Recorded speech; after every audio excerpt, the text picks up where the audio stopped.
Everyone, कैसे हो आप सब लोग। आई होप कि आप सभी बहुत अच्छे होंगे। तो आज की वीडियो में हम लोग फाइनली बात करेंगे अपने एचईपी के यूनिट 5th के बारे में।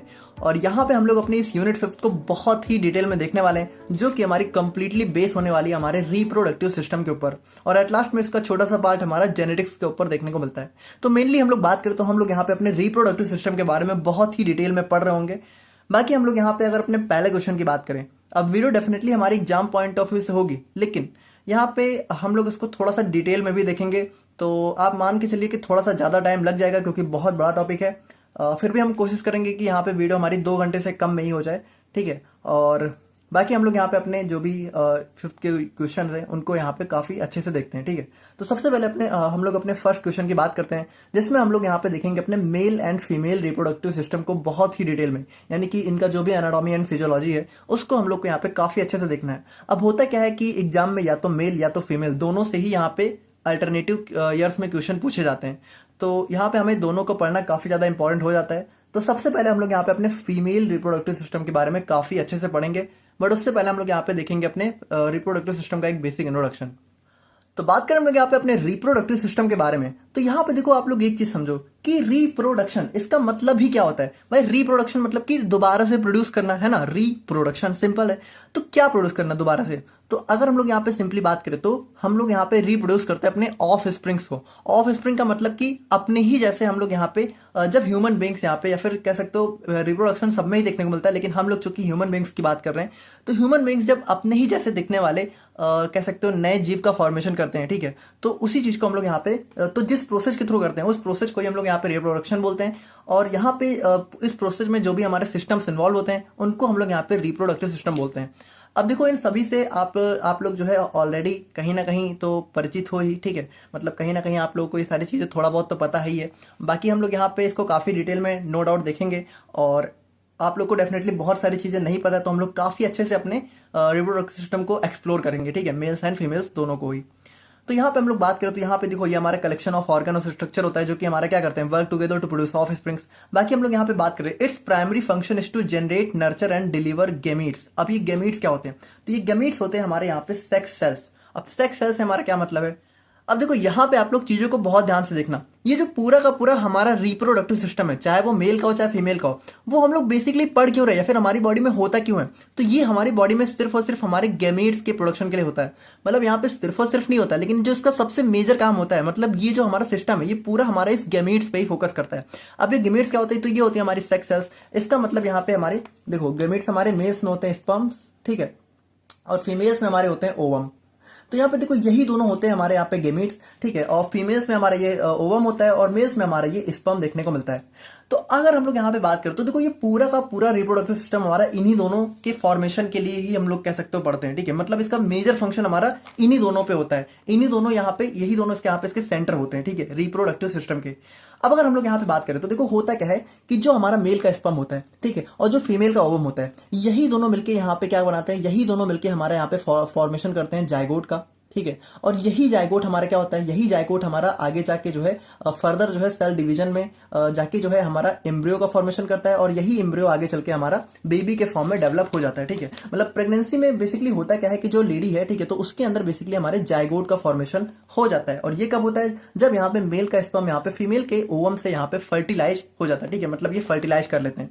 तो ये क्या होता है, ये सारी चीजें डेफिनेटली हम लोग बहुत डिटेल में देखेंगे। बाकी आप लोग एक बेसिक ओवरव्यू समझ गए कि हमारा मेनली होता क्या है, हमारा जाइगोट का फॉर्मेशन होता है रिप्रोडक्टिव सिस्टम के अंदर, और यही जाइगोट हमारे ऑफ स्प्रिंग्स का फॉर्मेशन करते हैं। नाउ अगर हम लोग यहाँ पे बात करें इन फीमेल्स, तो अगर रिप्रोडक्टिव सिस्टम की बात करें तो in females it supports the development and birth of offspring, ठीक है। तो सिंपल सी बात है भाई, फीमेल्स में ही तो हमारा जो है कह सकते हो बेबी का बर्थ होता है, ठीक है, बेबी का डेवलपमेंट होता है। और यहाँ पे अगर हम लोग बात करें तो in humans and many other animals the reproductive system is essential for continuation of species. तो देखो कंटिन्यूएशन ऑफ स्पीसीज का सिंपल सा मतलब ही है कि हम लोग अपनी जनरेशन को आगे बढ़ाते रहे, उसके लिए हमारा ये रिप्रोडक्टिव सिस्टम बहुत ही मेजर रोल प्ले करता है। ना ये हमारे यहाँ पे 2 टाइप का होता है, हमें बहुत अच्छे से पता है, मेल और फीमेल।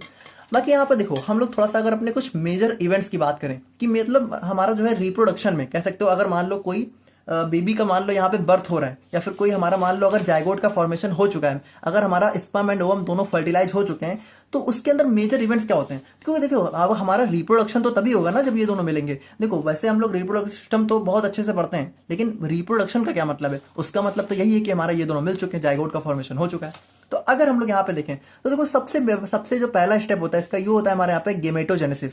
अब गेमेटोजेनेसिस का मतलब होता है, देखो जेनेसिस का मतलब होता है फॉर्मेशन, गेमेट्स का मतलब होता है हमारी गेमेट्स। अब गेमेट्स क्या होता है, तो गेमेट्स हमारे मेल में स्पर्म होते हैं, फीमेल में ओवम होता है। तो यहाँ पे हमारा जैसे गेमेटोजेनेसिस में भी दो टाइप आ जाते हैं। पहला जाता है स्पर्मेटोजेनेसिस जो कि हमारा मेल्स में होता है, दूसरा जाता है हमारा oogenesis जो कि हमारे यहाँ पे फीमेल्स में आ जाता है।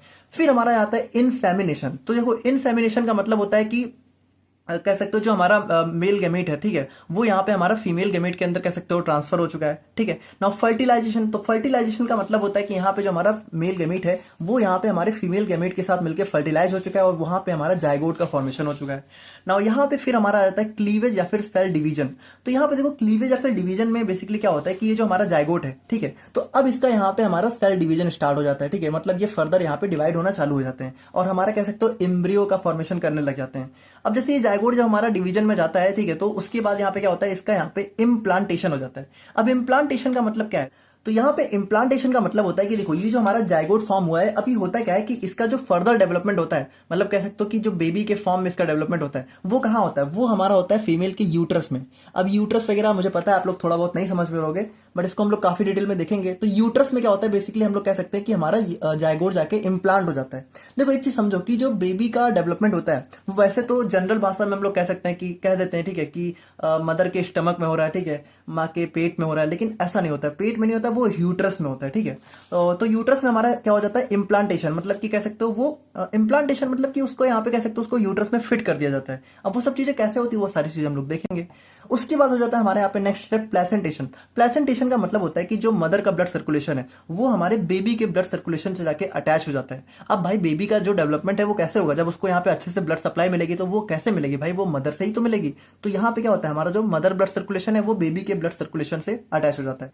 अब गैस्ट्रुलेशन में हमारे यहाँ पे क्या होता है कि जो हमारी बॉडी की कह सकते हो मेजर जर्म सेल्स होती हैं, ठीक है, मतलब जिनसे हमारी जैसे एक्टोडर्म वगैरह हो गया, जिनसे हमारी बाकी सेल्स का फॉर्मेशन होता है जो कि फर्दर डिवाइड करती हैं, उनका फॉर्मेशन हमारे यहाँ पे स्टार्ट हो जाता है। ऑर्गेनोजेनेसिस में हमारा क्या होता है कि हमारे ऑर्गन्स का डेवलपमेंट स्टार्ट हो जाता है बेबी के अंदर। और पार्चुरेशन में बेसिकली हमारा फाइनली बेबी का यहाँ पे बर्थ हो जाता है, ठीक है, यानी बेबी की यहाँ पे डिलीवरी हो जाती है। तो देखो ये होते हैं हमारे यहाँ पे मेजर इवेंट्स ऑफ रिप्रोडक्शन। बाकी अब हम लोग यहाँ पे फाइनली बहुत ही डिटेल में बात करेंगे सबसे पहले अपने फीमेल रिप्रोडक्टिव सिस्टम के बारे में। अब देखो यहाँ पे आप लोग सारी चीजों को बहुत ध्यान से देखना, और यहाँ पे देखो आप लोग मेरी बात ध्यान से सुनो। आप लोग को यहाँ पे वीडियो एंड तक देखनी है, तभी सारी चीजें समझ में आएंगी। हो सकता है कुछ चीजें आप लोग को स्टार्टिंग में ना समझ में आए, बट जैसे जैसे आप लोग उन चीजों की डेफिनेशन देखोगे, सारी चीजें डिटेल में देखोगे, सब समझ में आ जाएंगी। बाकी हम लोग यहाँ पे बात करें, the female reproductive system refers to a complex network of reproductive organs, ठीक है, structures within female body. Simple है कि इसके अंदर हमारे जितने भी रिप्रोडक्टिव सिस्टम के ऑर्गन्स होंगे वो देखने को मिल जाएंगे। बाकी इसका प्राइमरी रोल हमारा क्या होता है, प्राइमरी रोल हमारा टू प्रोड्यूस एक्स। अब देखो ये जो ओवम है या फिर कह सकते हो ओवा है, ठीक है, तो इसको हम लोग यहाँ पे एक्स के नाम से भी जानते हैं, तो आप लोग कंफ्यूज मत होना, एक्स और ओवा दोनों सेम ही चीजें होती हैं। तो देखो वही चीज बोला ना मैंने कि यहाँ पे रिप्रोडक्टिव सिस्टम का मेन काम हमारा यही मतलब फीमेल्स में हमारा ओवा का फॉर्मेशन और मेल्स में हमारे स्पर्म का फॉर्मेशन, ठीक है। Provide a suitable environment for fertilisation. अब फर्टिलाइजेशन यानी कि यही जो हमारा स्पर्म आके हमारे ओवम को कह सकते हो फर्टिलाइज करता है, मतलब ये दोनों जब फ्यूज होकर जाइगोट का फॉर्मेशन करते हैं, तो उसके लिए एक सुटेबल इन्वायरमेंट चाहिए होता है। वो भी कहाँ होता है भाई, फीमेल की बॉडी में ही तो हमारा फर्टिलाइजेशन होता है, तो वो उसके लिए इन्वायरमेंट भी हमारा यही प्रोवाइड करवाता है। उसके बाद यहाँ पे सपोर्ट एम्ब्रियो डेवलपमेंट। तो यहाँ पे देखो ये जो जाइगोट है, ठीक है, जब ये हमारा फर्दर डिवाइड होकर कह सकते हो इसके अंदर जब सेल डिवीजन स्टार्ट हो जाती है, देखो एक चीज समझो कि हमारी बॉडी की ग्रोथ कब होती है, सेल डिवीजन से। तो जाइगोट क्या है, जाइगोट हमारी कह सकते हो सबसे फर्स्ट सेल होती है जिसका यहाँ पे सेल डिवीजन स्टार्ट होता है। तो ये जब डिवाइड होगी तभी तो इसकी ग्रोथ होगी, तभी तो बेबी के फॉर्म में कन्वर्ट होगा। तो जब ये यहाँ पे इसका डिवीजन होने स्टार्ट हो जाता है तो उस स्टेज को हम लोग बोलते हैं एम्ब्रियो, ठीक है। तो यहाँ पे एम्ब्रियो का डेवलपमेंट भी इसी के अंदर होता है। ड्यूरिंग प्रेगनेंसी, अब ये सारी चीजें डेफिनेटली प्रेगनेंसी के टाइम होती है। एंड इनेबल चाइल्ड बर्थ, और चाइल्ड बर्थ में भी हमारा फीमेल रिप्रोडक्टिव सिस्टम ही मेजर रोल प्ले करता है ना। ये सारी चीजें हमें फीमेल्स के अंदर ही देखने को मिलती हैं। नाउ अगर हम लोग यहाँ पे क्लासिफिकेशन की बात करें तो इसको हम लोग यहाँ पे दो पार्ट में क्लासिफाई कर सकते हैं। पहला हो गया एक्सटर्नल जेनाइटल ऑर्गन्स, ठीक है, या फिर कह सकते हो एक्सटर्नल जेनेटिलिया, और दूसरा हो जाएगा हमारा यहाँ पे इंटरनल जेनाइटल। तो यहाँ पे देखो एक्सटर्नल मतलब सिंपल है, जो कि हमें बाहर से शो होता है, ठीक है, मतलब फीमेल्स बॉडी में जो भी कह सकते हो रिप्रोडक्टिव ऑर्गन्स हमें बाहर से ही देखने को मिलते हैं, ठीक है, जो कि एक्सटर्नल होते हैं, बॉडी के बाहर देखने को मिलते हैं, वो हमारा होता है यहाँ पे एक्सटर्नल। और इंटरनल मतलब कि फीमेल्स रिप्रोडक्टिव सिस्टम का वो पार्ट जो कि बाहर से विजिबल नहीं होता है, वो अंदर देखने को मिलता है। अब इसके अंदर बहुत सारे पार्ट्स होते हैं, तो अभी हम लोग सिर्फ नाम देख लेते हैं, बाकी इनको डिटेल में देखेंगे तब आप समझ जाओगे। जैसे एक्सटर्नल की बात करें तो इसमें हमारा लेबिया मेजोरा, ठीक है, लेबिया माइनोरा, क्लाइटोरिस, पेरिनियम, ठीक है, वेस्टिबुलर ग्लैंड्स, ये सारी चीजें आ जाती हैं। और इंटरनल की बात करें तो यहाँ पे हमारा vagina, cervix, uterus, fallopian tubes और ओवेरीज, ये सारी चीजें हमें यहाँ पे देखने को मिल जाती हैं। तो यहाँ पे सबसे पहले हम लोग अपने एक्सटर्नल जेनाइटल ऑर्गन्स के बारे में बात करते हैं।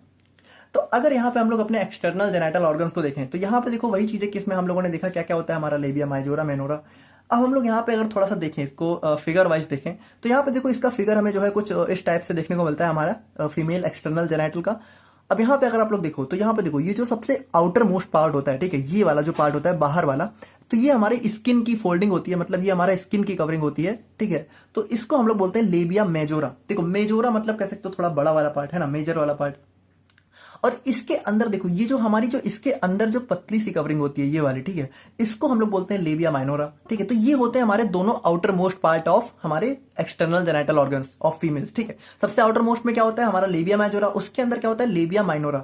अब लेबिया माइनोरा के अगर अंदर हम लोग बात करें तो यहाँ पे देखो यहाँ पे हमें यहाँ पे देखने को मिल जाता है हमारा वजाइना। अब और तो यहाँ पे वजाइना जो है बाहर से जो इसका मतलब कह सकते हो जो ओपन होता है, डोर होता है, ठीक है, वो तो हमें देखने को मिलता है, लेकिन इसका जो मोस्ट ऑफ द पार्ट है वो फीमेल के इंटरनल जेनाइटल में होता है। इसीलिए हम लोग यहाँ पे वजाइना को इसमें नहीं पढ़ते हैं, बल्कि इसको हम लोग यहाँ पे अपने इंटरनल जेनाइटल ऑर्गन्स में पढ़ेंगे।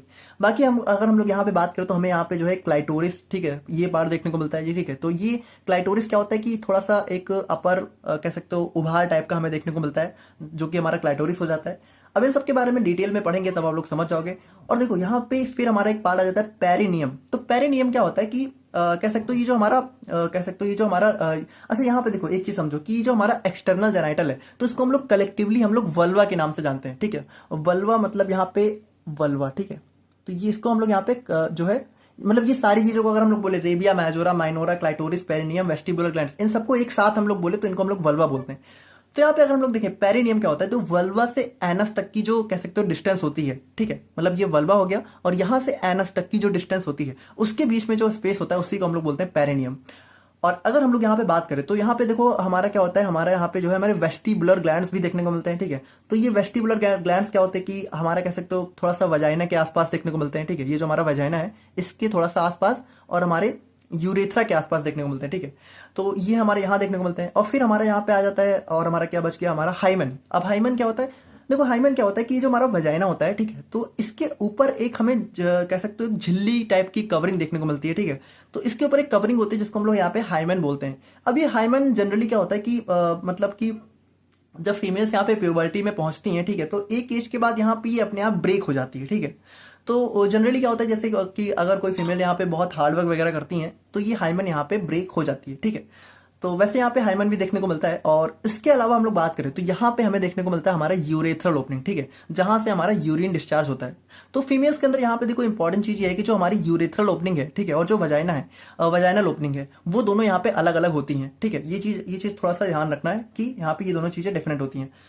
तो ये हमारे होते हैं कह सकते हो हमारे मेन एक्सटर्नल जेनाइटल ऑर्गन्स के पार्ट। और अब हम लोग यहाँ पे इनको थोड़ा सा डिटेल में देखते हैं। जैसे सबसे पहले हम लोग अपने लेबिया मेजोरा की बात करें तो देखो लेबिया मेजोरा हमारा क्या है, these are two large folds forming the boundary of vulva. देखो यहाँ पे वही चीज है ना, ये जो हमारा लार्ज फोल्ड है, ठीक है, सबसे लार्ज फोल्ड यही तो है, और ये हमारा बाउंड्री फॉर्म कर रहा है वल्वा की। और वल्वा का हमारा क्या हो गया, ये पूरा एक्सटर्नल जेनाइटल ऑर्गन।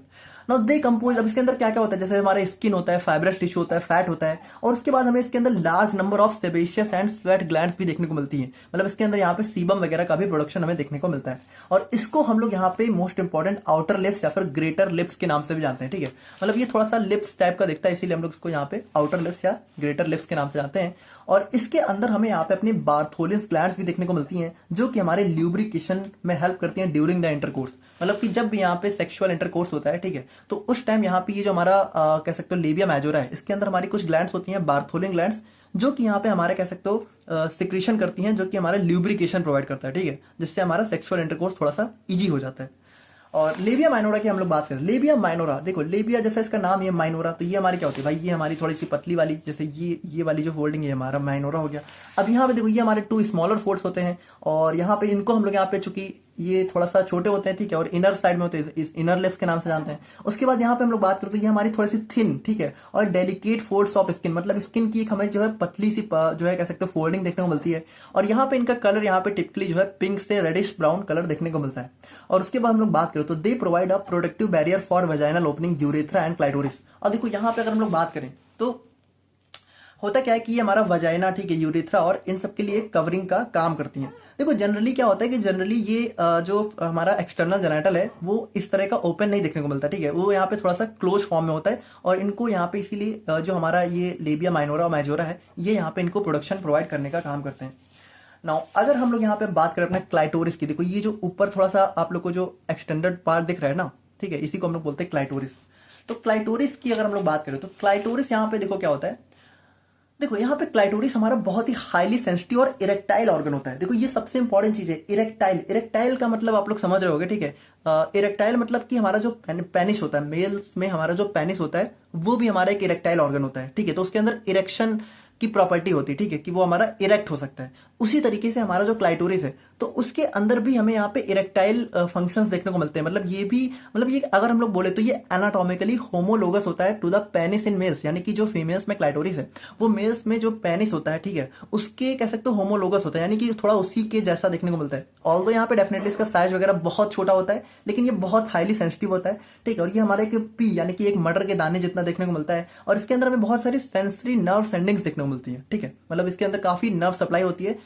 और इसी की वजह से क्या होता है कि ये हमारा एक बहुत ही क्रूशियल रोल प्ले करता है sexual arousal and excitement in females, ठीक है। तो फीमेल्स में यहाँ पे जो क्लाइटोरिस होता है ये सेक्सुअल अराउजल और एक्साइटमेंट में बहुत ही मेजर रोल प्ले करता है, क्योंकि इसके अंदर बहुत सारी सेंसरी नर्व सेंडिंग्स होती हैं जो कि यहाँ पे उनके अंदर कह सकते हो सेक्सुअल डिजायर्स को स्टिमुलेट करने का काम करती हैं। नाउ अगर हम लोग यहाँ पे बात करें अपने वेस्टिबुलर ग्लैंड्स के बारे में, तो वेस्टिबुलर ग्लैंड्स देखो हम लोगों ने देखा था कि यहाँ पे क्या होता है, they are present on either side of urethral and vaginal orifice. अब देखो ये हमारी दो टाइप की होती है, एक होता है लेसर, एक होता है ग्रेटर। तो ध्यान से देखो, जैसे ये जो हमारी वेस्टिबुलर ग्लैंड्स हैं, ठीक है, तो यहाँ पे क्या होता है कि वेस्टिबुलर ग्लैंड जैसे हमारी लेसर होती है, तो लेसर वाली क्या होती है, जो हमारा यूरेथ्रल ओपनिंग है इसके आसपास प्रेजेंट होती है। और जो हमारी कह सकते हो लेसर के बाद हमारी क्या है, हमारी जो ग्रेटर वाली होती है वो हमारी वजाइनल के आसपास प्रेजेंट होती है। मतलब इसके अगल बगल हमारी जो है मेजर वाली प्रेजेंट होती है, ठीक है, ग्रेटर वाली, और हमारा यूरेथ्रा के अगल बगल हमारी लेसर वाली प्रेजेंट होती है।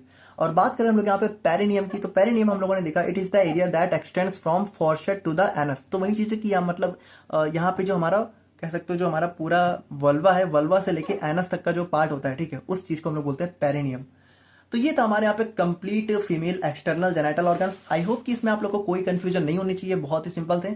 अब हम लोग यहाँ पे थोड़ा सा बात करते हैं अपने फीमेल्स इंटरनल जेनिटल ऑर्गन्स के बारे में। तो बात करें लोग यहाँ पे फीमेल्स के इंटरनल जेनिटल ऑर्गन्स के बारे में, तो देखो डेफिनेटली ये हमारा वो पार्ट होता है जो कि हमें बाहर से देखने को नहीं मिलता है। और इसके अंदर हमें यहाँ पे देखने को मिलता है हमारा वजाइना, ठीक है, cervix, uterus, fallopian tubes and ovaries. तो ये हमारे मेजर पार्ट्स होते हैं हमारे इंटरनल जेनिटल के।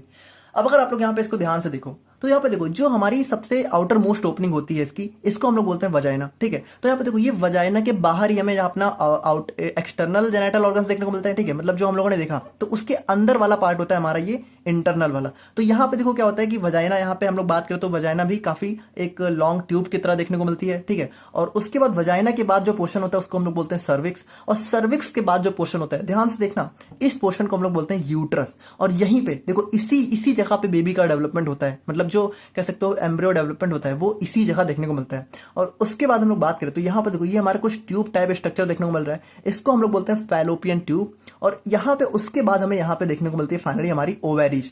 तो ये ओवेरीज भी हमारी दो होती है, फैलोपियन ट्यूब्स भी हमारी दो होती है, बाकी ये सर्विक्स, वजाइना और हमारा यूट्रस देखने को मिलता है। अब देखो अगर एक ओवरव्यू की बात करें, वैसे कुछ चीजें आप लोग को डेफिनेटली अभी नहीं समझ में आएंगी, बट फिर भी थोड़ा सा हम लोग ओवरव्यू देख लेते हैं कि देखो होता क्या है, जो ओवेरी है ना, तो यहीं पे होता है हमारा एग का डेवलपमेंट। एग मतलब वही ओवा, ठीक है। तो जो फीमेल ओवा का डेवलपमेंट है वो हमारा इसी ओवेरी में होता है। और ओवेरी में होने के बाद क्या होता है कि ओवेरी से ये हमारा फैलोपियन ट्यूब्स में जाता है, और फैलोपियन ट्यूब से हमारा पहुंच जाता है यूट्रस में, ठीक है। और यूट्रस में क्या होता है कि देखो अभी थोड़ा ज्यादा हो रहा है मुझे पता है, बट फिर भी मेरा मन कर रहा है तो थोड़ा आप लोग सुन लो कि होता क्या है कि यूट्रस में जब ये पहुंचता है, मतलब समझ लो यहाँ पे एग डेवलप हुआ, फैलोपियन ट्यूब से ट्रैवल किया, उसके बाद यूट्रस में पहुंचा। अब यूट्रस में जब ये पहुंचा तो होता क्या है कि ये इंतजार कर रहा होता है हमारे स्पर्म का, ठीक है। लेकिन जरूरी तो है नहीं कि हर बार इसको स्पर्म मिल जाए, है ना। फिर स्पर्म तो इसको तभी मिलेगा जब यहाँ पे इंटरकोर्स होगा, ठीक है। तो अगर यहाँ पे इंटरकोर्स होता है और अगर इसको स्पर्म मिल जाता है तो ये करता क्या है कि ये हमारा जो स्पर्म है, अच्छा यहाँ पे देखो स्पर्म बेसिकली क्या होता है कि यहाँ तक मतलब हमारा एग नहीं आता है, स्पर्म बेसिकली हमारा फैलोपियन ट्यूब्स में जाता है। मतलब ये समझो कि हमारा एग यहाँ डेवलप होता है, फिर ये हमारा फैलोपियन ट्यूब में ट्रेवल करता है और उसके बाद यहाँ पे इंतजार कर रहा होता है किसका, हमारे स्पर्म का। अगर हमारा स्पर्म आता है तो ये हमारा फैलोपियन ट्यूब में क्या होता है कि हमारे स्पर्म एंड ओवम मिलकर हमारा क्या बना लेते हैं, जायगोट, ठीक है। और ये जायगोट फिर क्या होता है कि ये जायगोट फिर हमारा इस फैलोपियन ट्यूब से कहाँ आ जाता है, हमारा यूट्रस में, और यूट्रस में इसी का डेवलपमेंट हमारा बेबी के फॉर्म में होने लगता है। देखो बहुत ही सिंपल था, इसमें कुछ खास था नहीं। लेकिन क्या हो कि अगर हमारा स्पर्म ना आए, जो कि ज्यादातर नहीं आता है ना, हमें ऐसा तो है नहीं कि हर बार जो है कोई लेडी प्रेग्नेंट ही होती रहती है ना। तो यहाँ पे होता क्या है कि जब स्पर्म नहीं आता है तो होता क्या है, ये जो एग रिलीज होता है ना, तो ये एग हमारा ट्रैवल करते करते हमारा यूट्रस में आ जाता है। और यूट्रस में जब इसको फाइनली एग नहीं मिलता है, स्पर्म नहीं मिलता है, तो यूट्रस में हमारी अभी हम लोग देखेंगे कुछ लाइनिंग्स होती है जिनको हम लोग बोलते हैं यूट्रस लाइनिंग्स। तो इसमें जो हमारी इनर मोस्ट लाइनिंग होती है एंडोमेट्रियम, ये क्या होती है, ये हमारी कह सकते हो शेड होना चालू हो जाती है। शेड मतलब कि झड़ना चालू हो जाती है, और इसी की वजह से यहाँ पे फीमेल्स में हमें क्या देखने को मिलता है, हमारा मेंस्ट्रुएशन, ठीक है, यानी मेंस्ट्रुअल साइकिल या फिर पीरियड्स। तो ये सारी चीजें हमारी तभी देखने को मिलती है जब हमारा स्पर्म नहीं आता है, और स्पर्म डेफिनेटली ज्यादातर टाइम नहीं आता है, इसीलिए फीमेल्स में हर मंथ यहाँ पे मेंस्ट्रुअल साइकिल देखने को मिलती है। अब मुझे पता है कि अभी तो कुछ आप लोगों ने देखा ही नहीं, अभी तो मैंने बस एक और ओवरव्यू दिया था। समझ में आया तो ठीक, नहीं समझ में आया तो हम लोग बहुत डिटेल में देखेंगे। अब सबसे पहले हम लोग देखते हैं अपने वजाइना को।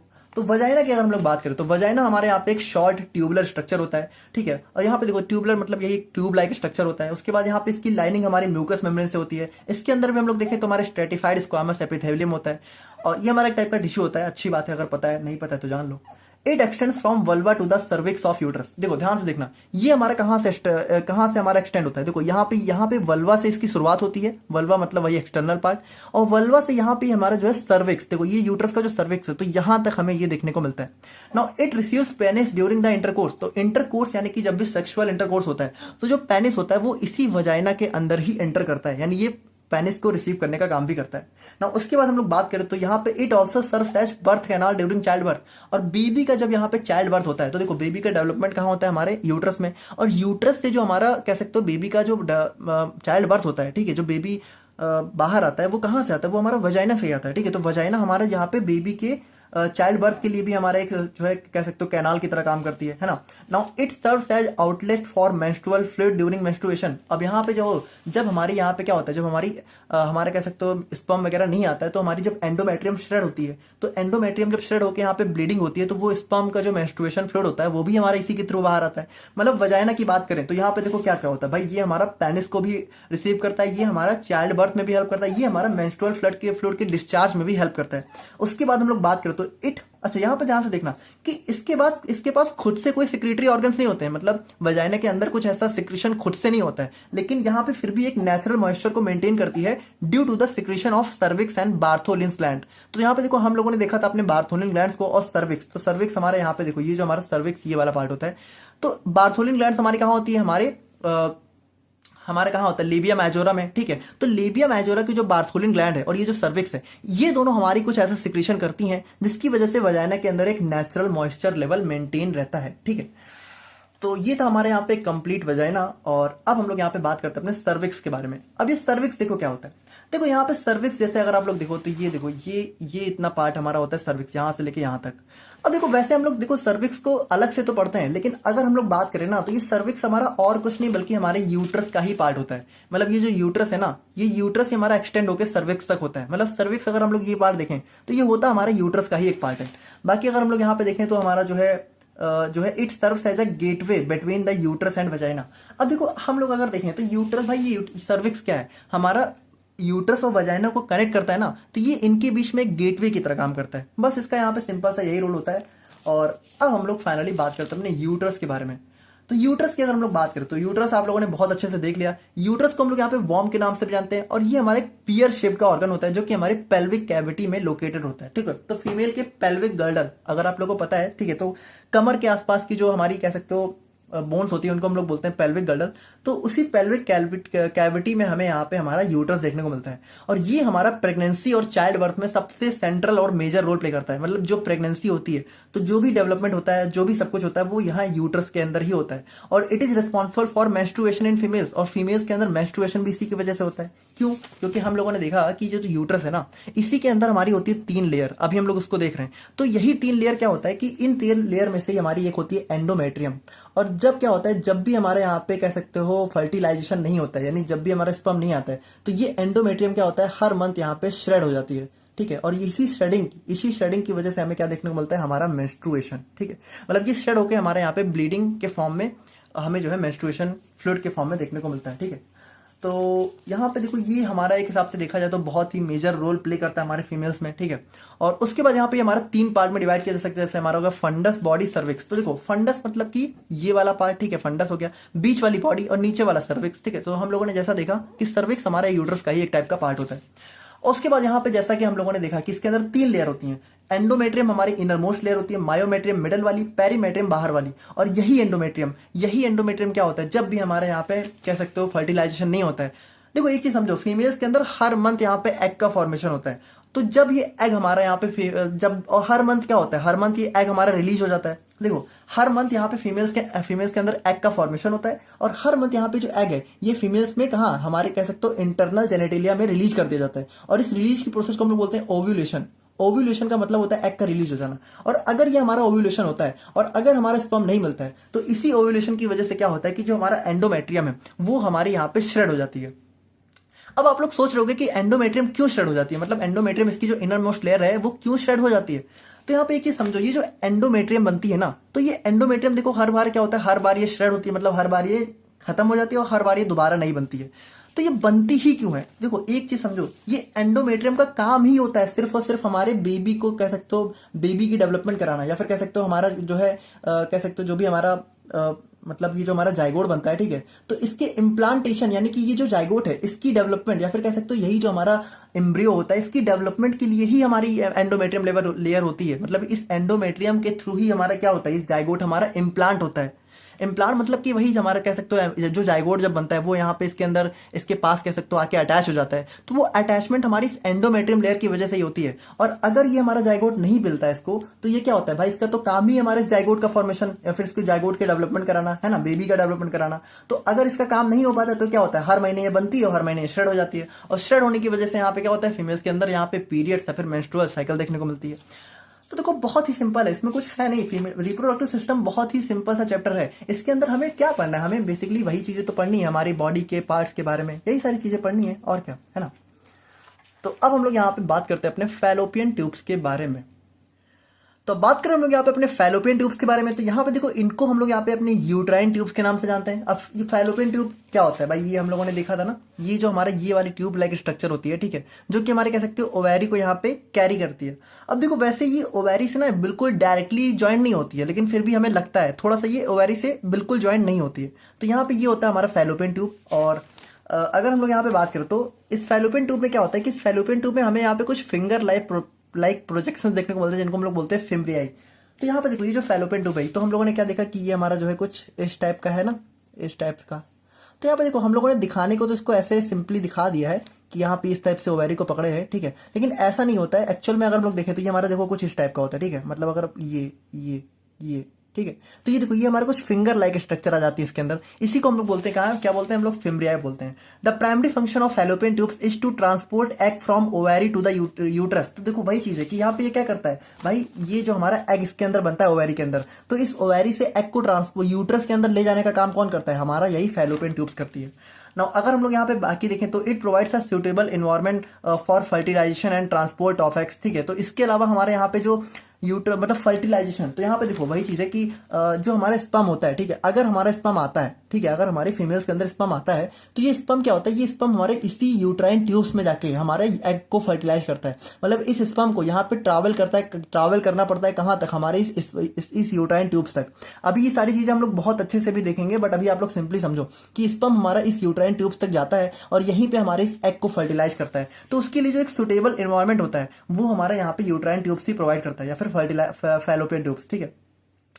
Fertilisation of ovum generally takes place in the upper portion of fallopian tube. तो देखो यहाँ पे क्या होता है, ये हमारा जो ये अपर पोर्शन होता है, ठीक है, ये इसी को हम लोग बोलते हैं अपर पोर्शन। तो यहाँ पे हमें ये देखने को मिलता है कहाँ, हमारा फर्टिलाइजेशन आप लोग समझ रहे हो क्या होता है फर्टिलाइजेशन, हमारा स्पर्म एंड ओवम जब मिलते हैं तो इसी चीज को हम लोग बोलते हैं फर्टिलाइजेशन, ठीक है।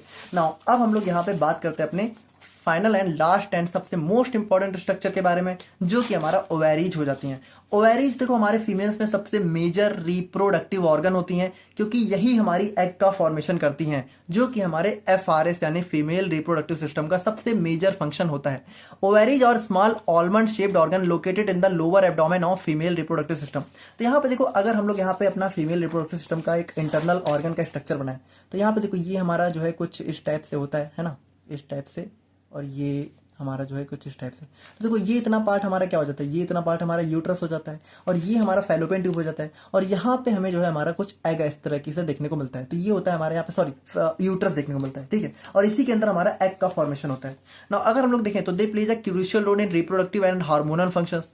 यहाँ पे देखो इंपॉर्टेंट चीज क्या है कि ये हमारा एग का फॉर्मेशन तो करता ही है, लेकिन एग के साथ साथ जो फीमेल के हार्मोन्स होते हैं, सबसे मेजर हार्मोन्स क्या होता है हमारा फीमेल का, एस्ट्रोजन, और इसके साथ साथ जो हमारा प्रोजेस्टेरॉन होता है, प्रोजेस्टेरॉन हमारा प्रेगनेंसी हार्मोन के नाम से भी जानते हैं, इन दोनों का फॉर्मेशन भी हमारा इसी ओवेरी के अंदर होता है। अब कैसे होता है तो इसको भी हम लोग थोड़ा सा देखेंगे, ठीक है।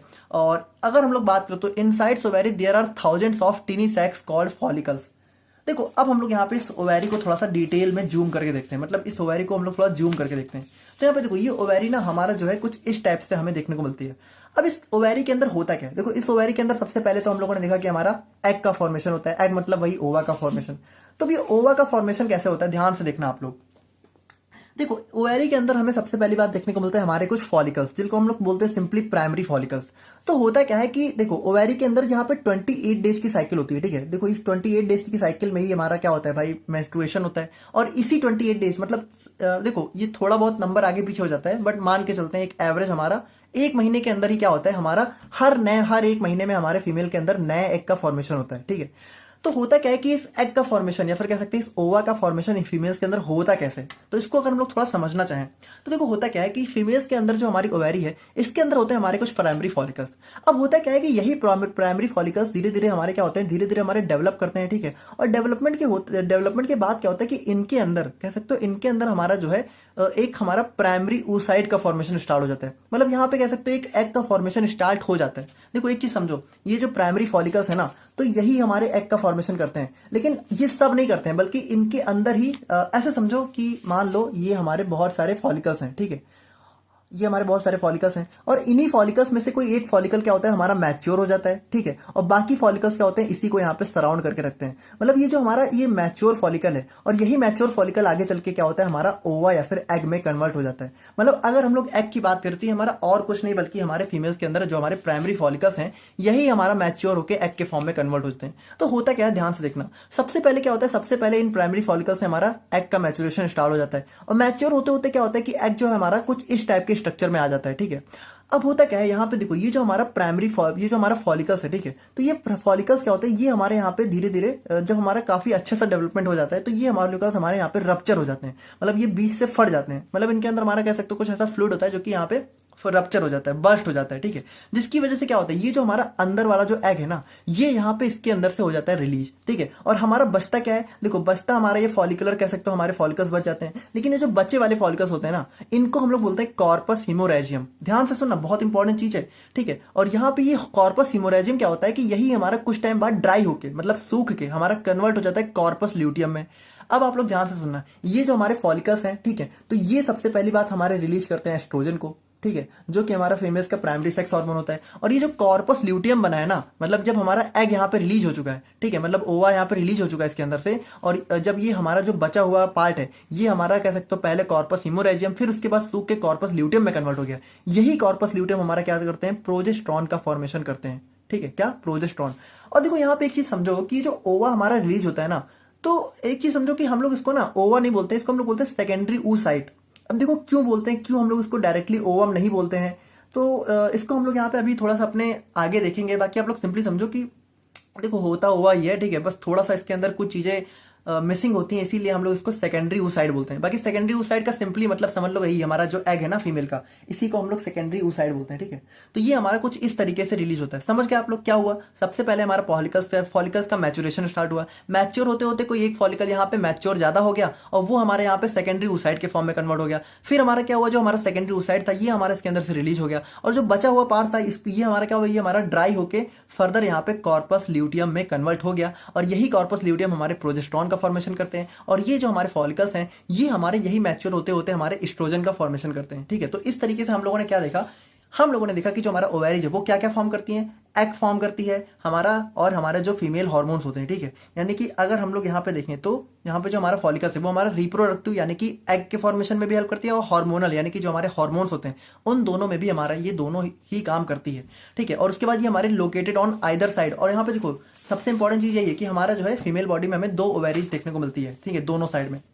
और उसके बाद अगर हम लोग देखें तो inside the ovary there are 1000 of tiny sacs. तो वही चीज हम लोगों ने देखा कि ओवैरी के अंदर क्या होता है, ओवैरी के अंदर हमारे बहुत सारे फॉलिकल्स होते हैं जो कि हमारे इमैच्योर एग को कंटेन करते हैं। देखो सबसे इंपॉर्टेंट चीज ये है कि जो फॉलिकल्स है ना, तो इनके अंदर सबसे मतलब हमारे इमैच्योर एग्स होते हैं बहुत सारे, इनमें से कोई एक ही होता है जो हमारा मैच्योर होकर हमारे ओवम के फॉर्मेशन में मेजर रोल प्ले करता है, ठीक है। मतलब कोई एक ही एक हमारा होता है जो कि मैच्योर होता है ओवा के फॉर्मेशन में। The ovaries are responsible for producing and releasing eggs. तो वही चीज है through a process called ovulation. और ये देखो ये जो हमारा एग यहाँ पे क्या होता है, एग हमारा जो प्रोड्यूस होकर रिलीज कर दिया जाता है, मतलब जो सेकेंडरी oocyte जो हमारा रिलीज होता है, इस चीज को हम लोग बोलते हैं ओव्यूलेशन। नाउ अगर हम लोग देखें तो ओव्यूलेशन टिपिकली अगर once a month during the menstrual cycle, तो यहाँ पे वही चीज तो है कि ओव्यूलेशन कब होता है, हमारा हर महीने में एक बार देखने को मिलता है, और ये कब होता है, जब हमारे मेंस्ट्रुअल साइकिल स्टार्ट होने वाली होती है। तो अभी इस चीज को हम लोग मेंस्ट्रुअल साइकिल में और अच्छे से देखेंगे। और उसके बाद हम लोग बात करें तो यहाँ पे ओव्यूलेशन टिपिकली अगर वंस, तो they also provide female sex hormones. तो इसके अंदर हमारे यहाँ पे जो भी एस्ट्रोजन और प्रोजेस्टेरॉन है वो भी देखने को मिलते हैं, हम लोगों ने ऑलरेडी देख लिया। तो ये हो गए हमारे यहाँ पे फीमेल के complete internal and external genital organs. अगर हम लोग यहाँ पे फीमेल के अंदर एक सेकेंडरी सेक्सुअल ऑर्गन की बात करें तो ये हमारा हो जाता है मेमरी ग्लैंड्स, या फिर इसी को हम लोग जो है ब्रेस्ट के नाम से जानते हैं। तो इसको हम लोग यहाँ पे ब्रेस्ट ग्लैंड्स के नाम से जानते हैं, और ये हमारा किसके लिए, लैक्टेशन एंड मिल्क के प्रोडक्शन के लिए रिस्पॉन्सिबल होता है। तो ब्रेस्ट आप सभी को पता ही है, ठीक है, और they are composed of lobules. अब देखो ब्रेस्ट के अंदर जो मिल्क का प्रोडक्शन है वो कहां से होता है, तो इसके अंदर हमारे कुछ लोब्यूल्स होते हैं, ठीक है, जो कि मिल्क को प्रोड्यूस करती हैं, और हमारी कुछ डक्ट्स होती हैं। डक्ट्स मतलब आपको अगर आप लोगों ने एंडोक्राइन सिस्टम पढ़ा है तो पता होगा, हमारा कुछ पाइप लाइक स्ट्रक्चर होता है जो कि यहाँ पे मिल्क को निपल्स तक लेके जाता है, ठीक है। और जब यहाँ पे बेबी निपल्स को सक करता है तो हमारे यहाँ पे क्या होता है, हमारा मिल्क का इजेक्शन होता है, ठीक है, इजैकुलेशन होता है। The growth and development of breast tissue is stimulated by estrogen, ठीक है। तो इनका जो ग्रोथ एंड डेवलपमेंट होता है वो एस्ट्रोजन कराता है, और उसके बाद यहाँ पे सेक्सुअल अट्रैक्शन में भी यहाँ पे एक सिग्निफिकेंट रोल प्ले करते हैं, ठीक है। तो ये हो गया हमारे यहाँ पे ब्रेस्ट। और अब हम लोग यहाँ पे फाइनली बात करें अपने functions of female reproductive system के बारे में। तो यहाँ पे देखो फंक्शंस इसका भाई क्या क्या होता है, जो हम लोगों ने अभी देखा ना ये सारी चीजें वही होती है इसका फंक्शन। जैसे सबसे पहले यहाँ पे ओवरी प्रोड्यूस करता है, मैच्योर एग रिलीज करता है, उसके बाद यहाँ पे हमारा एक सुटेबल एनवायरमेंट प्रोवाइड करता है फर्टिलाइजेशन के लिए, उसके बाद यहाँ पे हमारा फीमेल सेक्स हार्मोन्स का प्रोडक्शन करता है, एस्ट्रोजन एंड प्रोजेस्टेरॉन।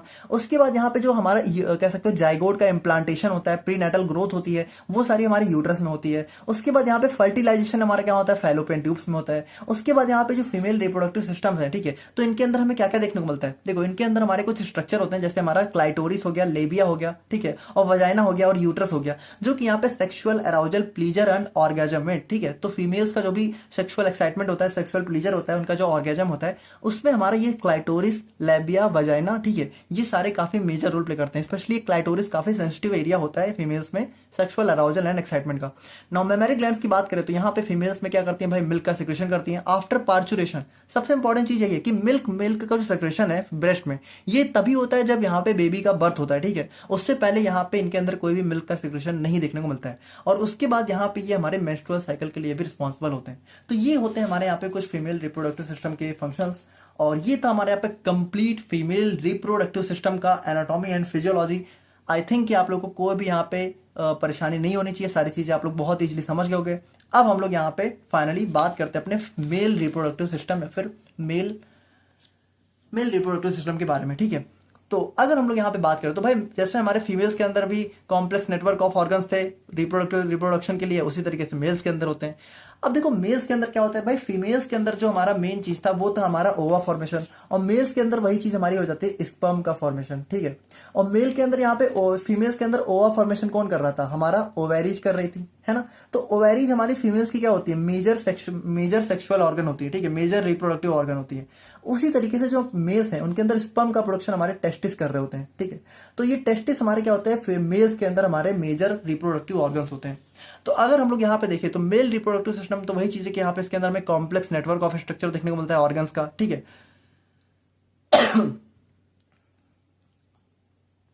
और बेसिकली हम लोग बात करें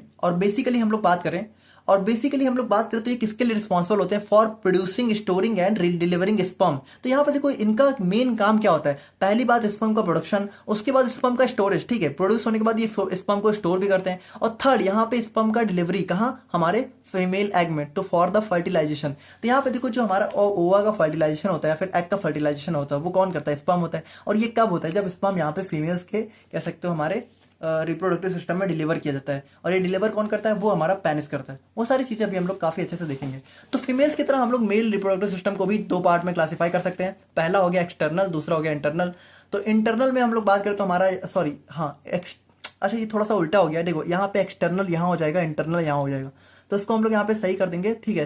बाकी एक्सटर्नल जेनिटल ऑर्गन्स की बात करें तो यहाँ पे हमारा पेनिस एंड स्क्रोटम आ जाता है। अब स्क्रोटम क्या होता है, तो देखो जो हमारा टेस्टिस होता है, ठीक है, तो टेस्टिस हमें यहाँ पे कुछ पाउच लाइक स्ट्रक्चर में देखने को मिलता है, ठीक है। तो ये जो पाउच लाइक स्ट्रक्चर होता है इसी को हम लोग बोलते हैं स्क्रोटम, ठीक है, जिसके अंदर हमें यहाँ पे हमारा मेल्स टेस्टिस देखने को मिलता है। तो ये स्क्रोटम और जो हमारा पेनिस होता है, ठीक है, तो पेनिस, ये हमारा पेनिस और स्क्रोटम ये दोनों ही हमारे एक्सटर्नल होते हैं, ठीक है, ये एक्सटर्नल होता है, इसको ध्यान रखना। और इंटरनल की बात करें तो इंटरनल में वही हमारा जैसे टेस्टिस हो गया, ठीक है, और इसके अंदर बहुत सारे होते हैं। अब ये सारी चीजें आप लोगों ने तो शायद पहली बार सुनी होंगी, ठीक है। टेस्टिस और पेनिस के बारे में तो आप लोग को पता होगा, आई थिंक सो, लेकिन ये एपिडाइडाइमिस, वास डिफरेंस, और जो हमारे कुछ ग्लैंड्स होती हैं, डक्ट्स होती हैं जैसे सेमिनल वेसिकल्स, ये सारी चीजें शायद आप लोग पहली बार सुन रहे होंगे। लेकिन आज के बाद आप लोग यहाँ पे इनसे रिलेटेड जितने भी आपके डाउट हैं वो सारे यहाँ पे क्लियर हो जाएंगे।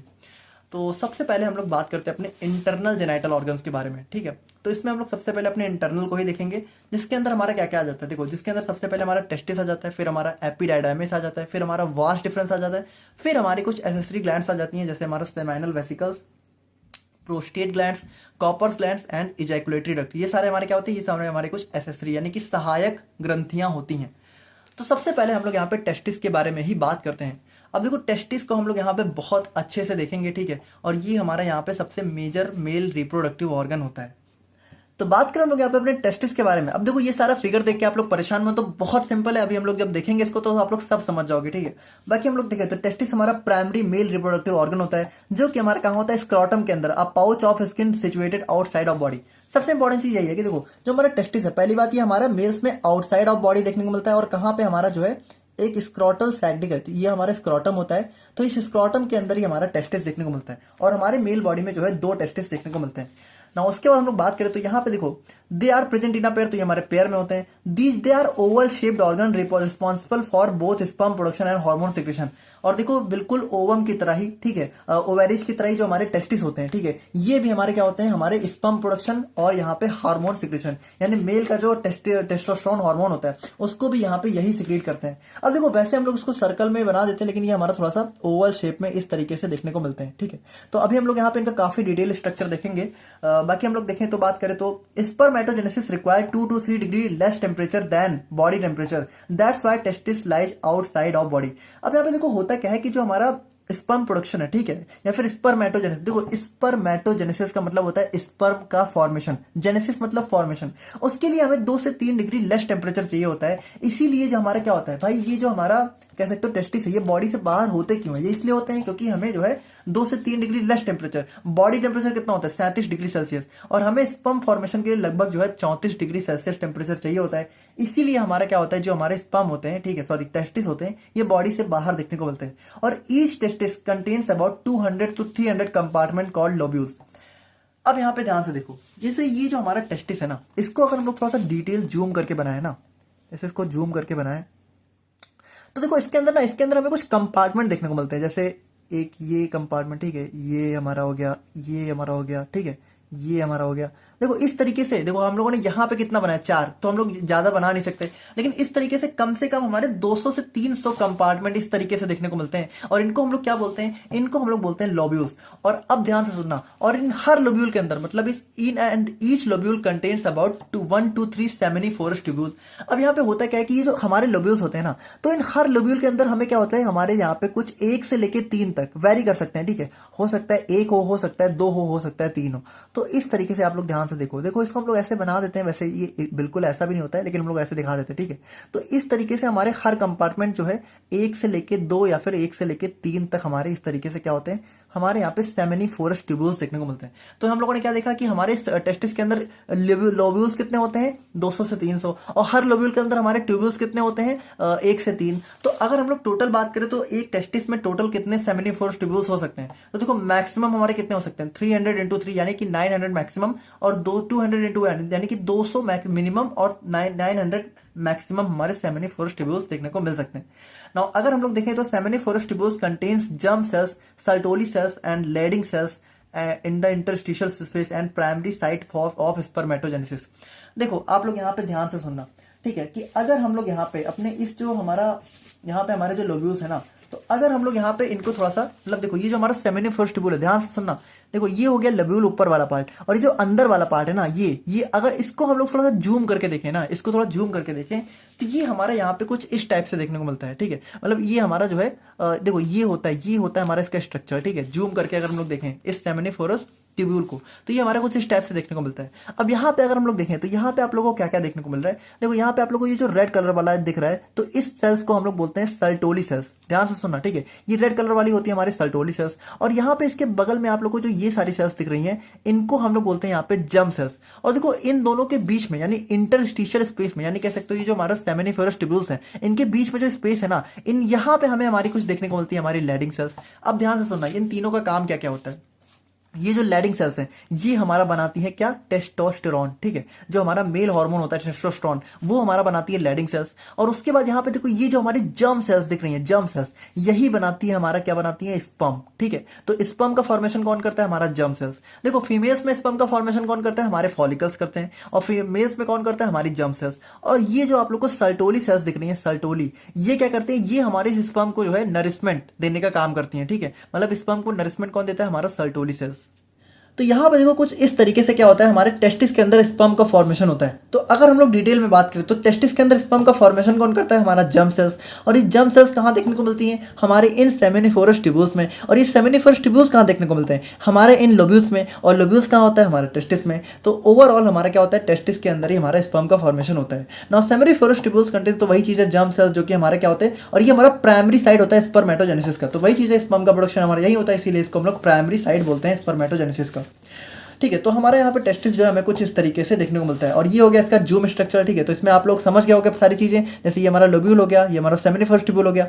अब देखो थोड़ा सा कुछ चीज़ें हम लोग और देख लेते हैं, जैसे कि मान लो अगर हम लोग अपने टेस्टिस को जो है कुछ इस तरीके से बनाए, ठीक है।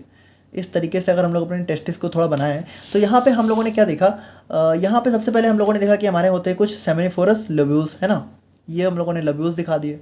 अब इन लोब्यूल्स के अंदर हम लोगों ने कुछ यहाँ पे ट्यूब्यूल्स दिखा दिए, ठीक है, सेमिनिफेरस ट्यूब्यूल्स दिखा दिए।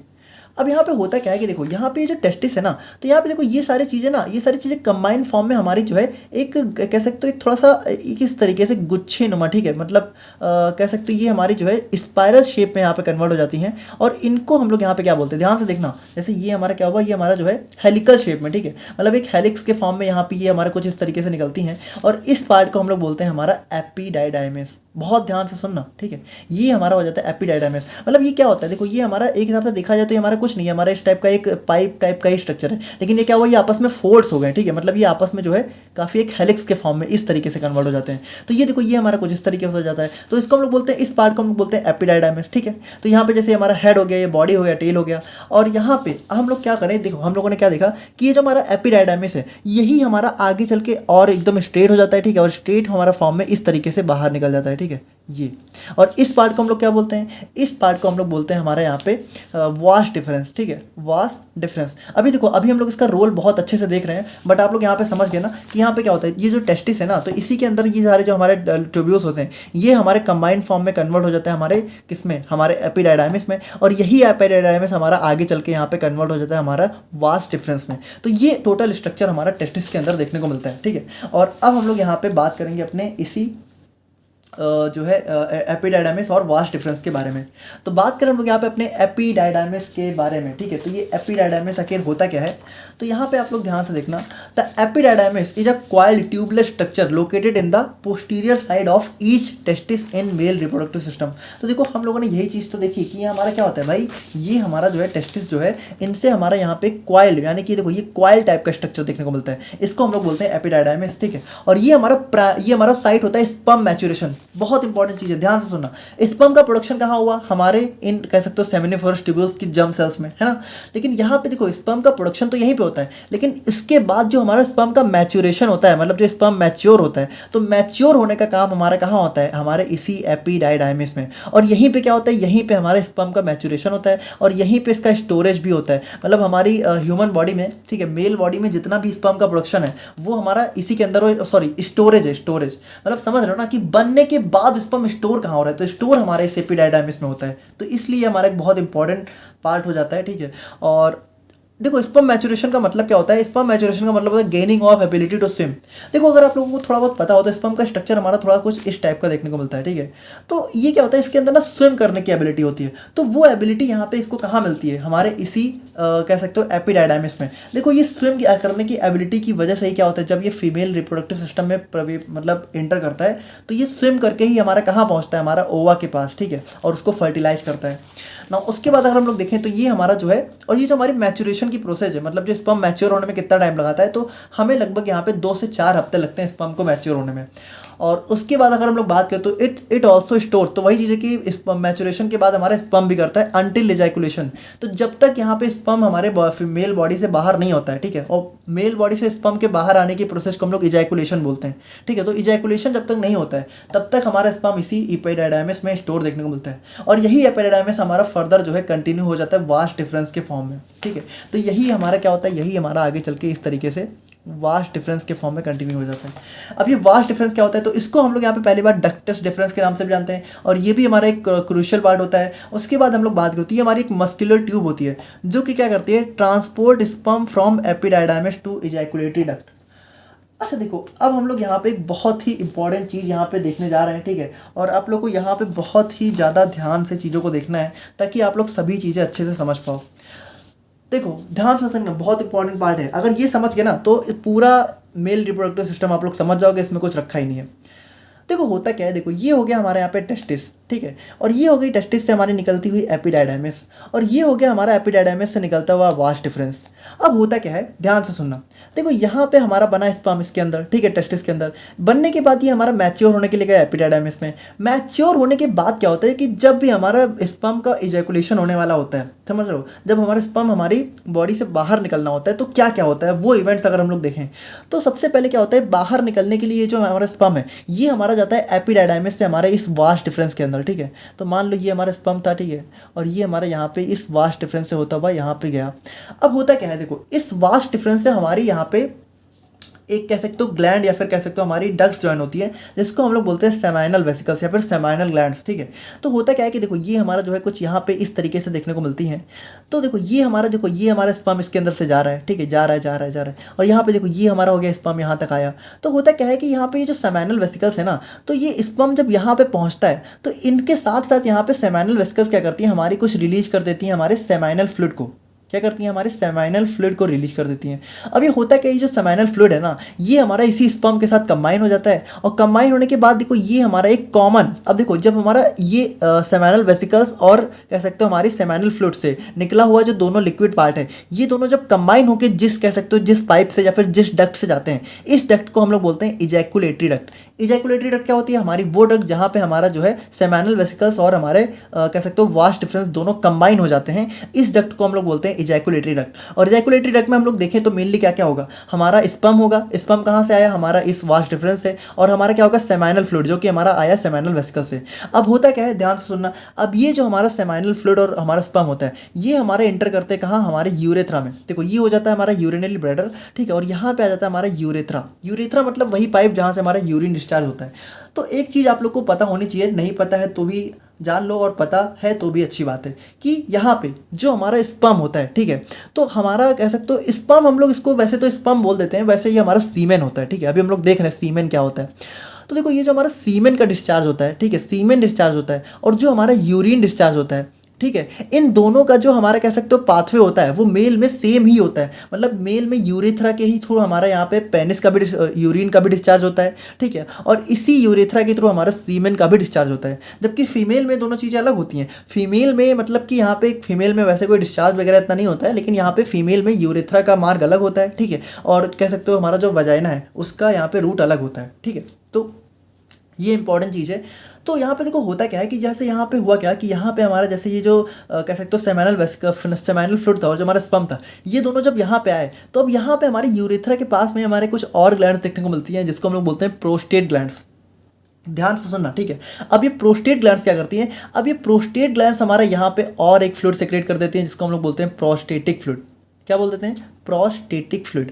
अब यहाँ पे हुआ क्या, अगर हम लोग यहाँ पे फाइनली देखें तो जब हमारा स्पर्म का डिस्चार्ज हो रहा है तो हमें यहाँ पे क्या क्या देखने को मिला, यहाँ पे हमें हमारा देखने को मिला प्रोस्टेटिक फ्लूइड, ठीक है, क्योंकि प्रोस्टेटिक फ्लूइड हमारे कहाँ से आया, इस प्रोस्टेट ग्लैंड से, और हमारा सेमाइनल फ्लूइड जो कि हमारा आया सेमाइनल वेसिकल से, और हमारा फाइनली क्या है स्पर्म। अब ये तीनों मिलके, ध्यान से सुनना, हमारा स्पर्म, ठीक है, स्पर्म प्लस हमारा सेमाइनल फ्लूइड, ठीक है, प्लस हमारा सेमाइनल फ्लूइड और जो हमारा ये प्रोस्टेटिक फ्लूइड था, ठीक है, जो कि हमारा प्रोस्टेट ग्लैंड सिक्रेट कर रही थी, ये तीनों मिलके क्या बनाते हैं, यही तीनों मिलके हमारा बनाते हैं सीमेन, ठीक है।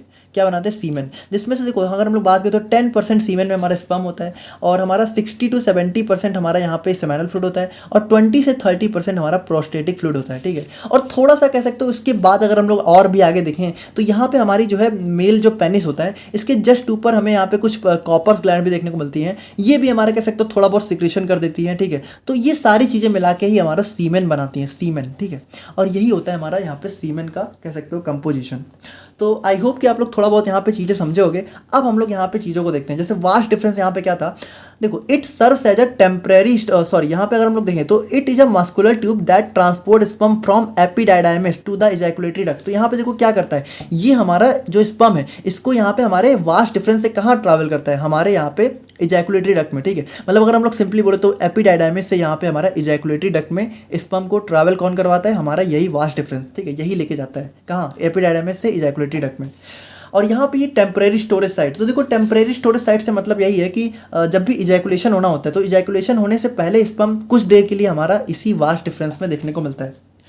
नाउ अगर हम लोग यहाँ पे बात करें अपने एसेसरी ग्लैंड्स के बारे में, ठीक है, जो कि हमारे मेल्स में देखने को मिलती हैं, तो देखो यही होता है, ये हमारा जो सेमाइनल वेसिकल्स था, और ये हमारा जो प्रोस्टेट ग्लैंड था, ये हमारे जो कॉपर्स ग्लैंड थी, ठीक है, और ये जो हमारी इजैकुलेटरी डक्ट थी, यही सब होती है हमारी मेल्स के अंदर एसेसरी ग्लैंड्स या फिर एसेसरी डक्ट्स। और ये सारी चीज़ें आप लोग ऑलरेडी देख चुके हो, तो अब इनको समझने में आपको ज़्यादा टाइम नहीं लगेगा। सेमाइनल वेसिकल्स की अगर हम लोग बात करें तो सेमाइनल वेसिकल्स देखो क्या होते हैं, seminal vesicles are 2 small fibromuscular pouches situated near the vast difference. अब देखो ये हमारे क्या होते हैं, पहली बात ये हमारे 2 होते हैं। अच्छा देखो ये जो इतना पार्ट हम लोगों ने देखा ये सारा हमारा क्या है भाई, ये हमारा लेफ्ट साइड वाला तो है। यहाँ पे इसी तरीके से हमें जो है राइट साइड में भी ये सारी चीज़ें देखने को मिलती हैं। जैसे राइट साइड में हमारा राइट टेस्टिस होता है, फिर हमारा राइट साइड में हमारा इसी तरीके से जो है कह सकते हो पूरा ये इतना इन्वायरमेंट पूरा हमें इधर भी देखने को मिलता है। इसीलिए हमारे सेमाइनल वेसिकल्स कितने होते हैं, 2 होते हैं, ठीक है। और यहाँ पे अगर हम लोग देखें तो ये हमारे जॉइंट होते हैं वास्ट डिफरेंस से to form the ejaculatory duct. और ये क्या होता है, देखो ये हमारा वास्ट डिफरेंस यानी इसी से कंबाइन होता है और हमारा क्या बनाता है, इजैकुलेटरी डक्ट। ना उसके बाद हम लोग देखें तो ये हमारा सेमाइनल फ्लूइड को सेक्रेट करता है, जिसका कंस्टिट्यूशन हमारा 60 to 70% होता है टोटल वॉल्यूम ऑफ सीमेन का। तो सीमेन देखो ये हमारा जो सेमाइनल वेसिकल्स है ये क्या बनाती है, हमारा सेमाइनल फ्लूइड, और ये हमारा 60 to 70% पार्ट होता है हमारे सीमेन का। अब इस सेमाइनल फ्लूइड की अगर हम लोग बात करें तो इसके अंदर क्या क्या होता है, तो इसके अंदर हमें यहाँ पे फ्रक्टोज, प्रोस्टाग्लैंडिन, सिट्रिक एसिड और सेमाइनल प्लाज्मा प्रोटीन्स देखने को मिलते हैं, ठीक है। तो ये हो जाता है इसका कंपोजिशन। और बात करें हम लोग यहाँ पे अपने प्रोस्टेट ग्लैंड्स के बारे में, तो देखो प्रोस्टेट ग्लैंड्स हमारी क्या होती हैं, तो ये हमारी यहाँ पे स्मॉल वॉलनट शेप की ग्लैंड होती हैं। तो देखो ये होता है हमारा प्रोस्टेट ग्लैंड, ठीक है। तो यहाँ पे हमें देखने को मिलता है यूरेथ्रा के पास, ठीक है, ब्लैडर के पास। Prostate gland plays a major crucial role in both reproductive and urinary functions. अब देखो यहाँ पे जैसे रिप्रोडक्टिव फंक्शन में क्या होता है कि ये हमारा जो है प्रोस्टेटिक फ्लूइड सेक्रेट करती हैं, और यहाँ पे कह सकते हो हमारा जो है यूरिनरी फंक्शन में क्या होता है कि हमारे ब्लैडर की एक्टिविटी को भी थोड़ा सा कंट्रोल करती हैं। जैसे हम लोग देखें तो prostate gland surrounds the urethra and its smooth muscle contraction helps to control the flow of urine from bladder through urethra. तो देखो ब्लैडर से जो हमारा यूरिन होता है तो ये हमारा क्या होता है यूरेथ्रा के थ्रू ही तो हमारा बाहर जाता है, तो इसको भी थोड़ा सा कह सकते हो कंट्रोल कर रेगुलेट करने का काम हमारा ये प्रोस्टेटिक ग्लैंड करती है। उसके बाद यहाँ पे ये थिन मिल्की फ्लूइड को सिक्रेट करती हैं जिसको हम लोग बोलते हैं प्रोस्टेटिक फ्लूइड, और ये हमारा 20 से 30% पार्ट होता है सीमेन का, ठीक है। और इसके अंदर मेनली हमें क्या क्या देखने को मिलता है, हमारा सिट्रिक एसिड, बाइकार्बोनेट, जिंक और एंजाइम। तो ये थोड़ा सा अल्कलाइन फ्लूइड हमें देखने को मिलता है हमारे प्रोस्टेट ग्लैंड के अंदर।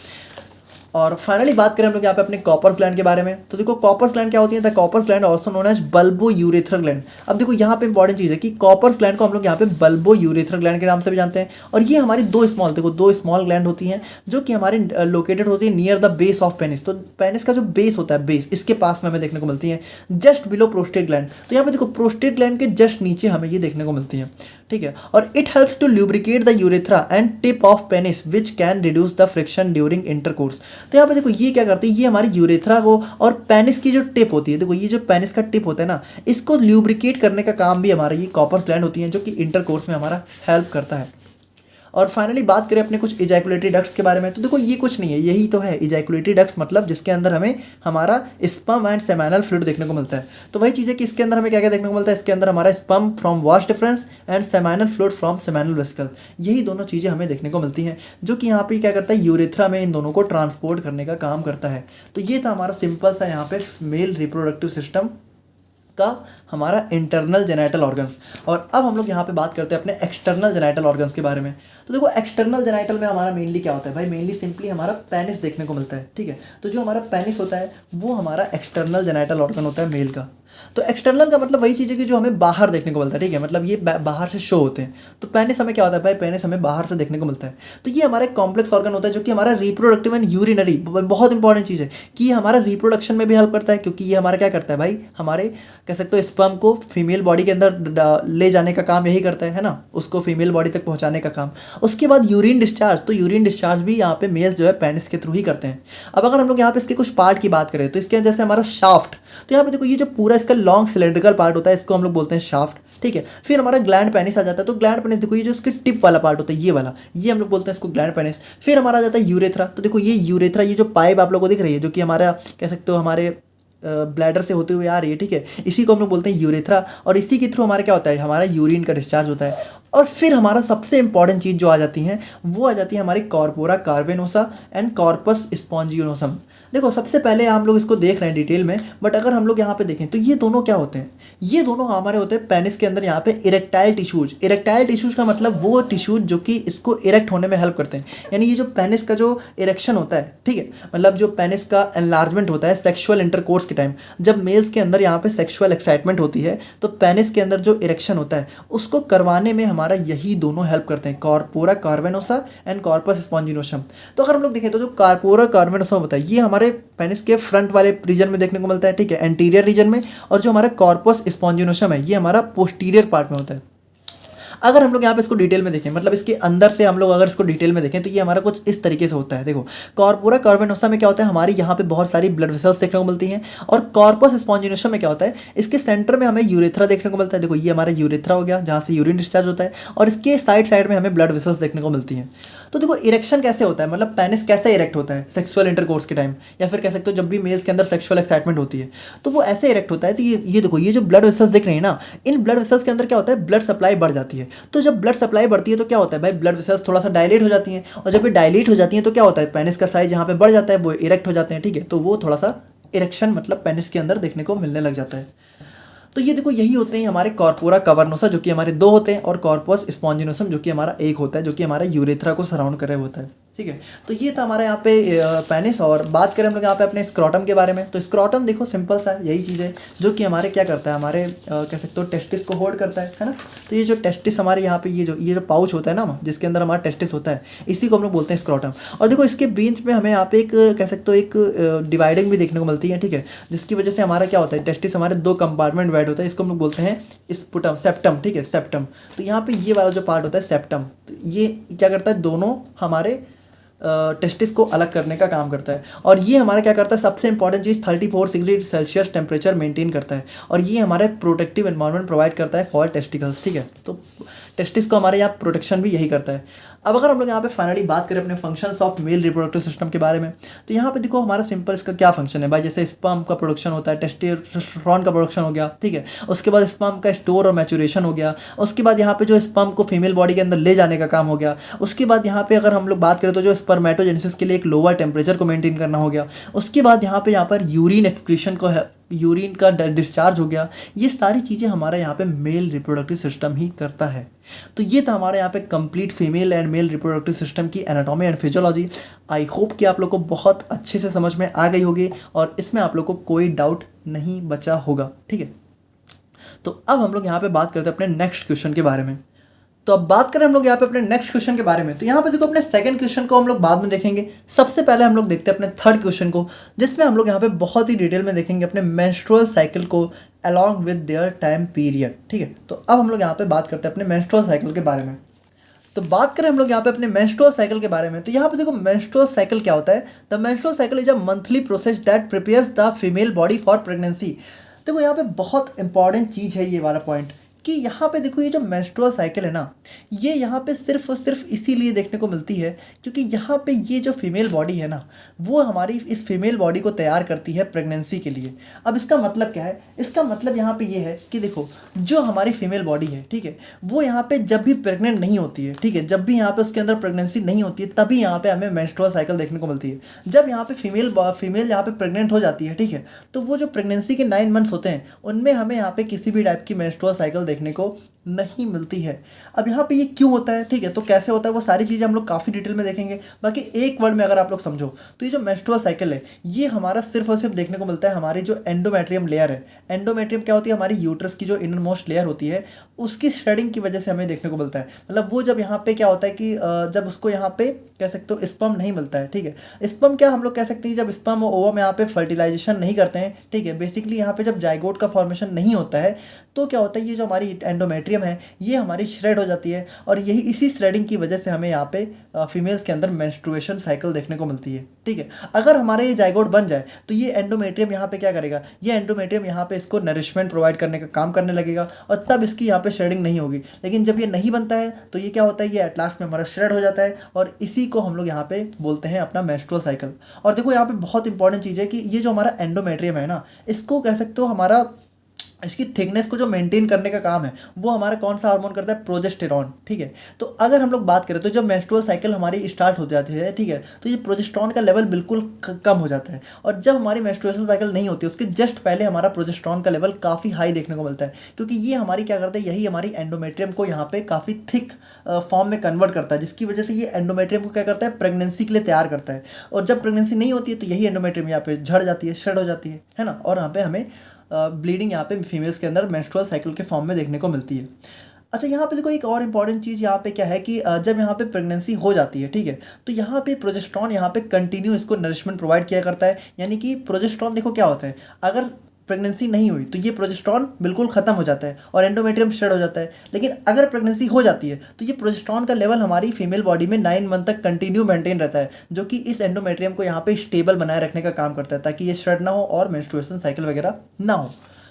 तो यहाँ पे अगर हम लोग देखें तो मेंस्ट्रुअल साइकिल हमारा एक साइक्लिक इवेंट होता है, occurring regularly in females every 26 to 30 days. अब तो देखो ये फीमेल्स में लगभग हर 26 से लेकर 30 डेज में देखने को मिलता है। अब ये वैरी किया करता है, ठीक है, वैसे इसका जनरली जो टाइम होता है वो 28 डेज ही होता है। मतलब 28 डेज क्या होता है, मेंस्ट्रुअल साइकिल का टाइम पीरियड नहीं होता है, मतलब कह सकते हो इसका जो टाइम पीरियड है वो तो होता है, लेकिन जो मेन मेंस्ट्रुएशन है, ठीक है, मतलब देखो मेंस्ट्रुअल साइकिल का टाइम पीरियड 28 डेज होता है, लेकिन मेंस्ट्रुएशन का टाइम पीरियड लगभग 1 से 7 दिन ही होता है, जिसमें यहाँ पे फीमेल्स के अंदर ब्लीडिंग वगैरह और स्टमक पेन वगैरह देखने को मिलता है, ठीक है।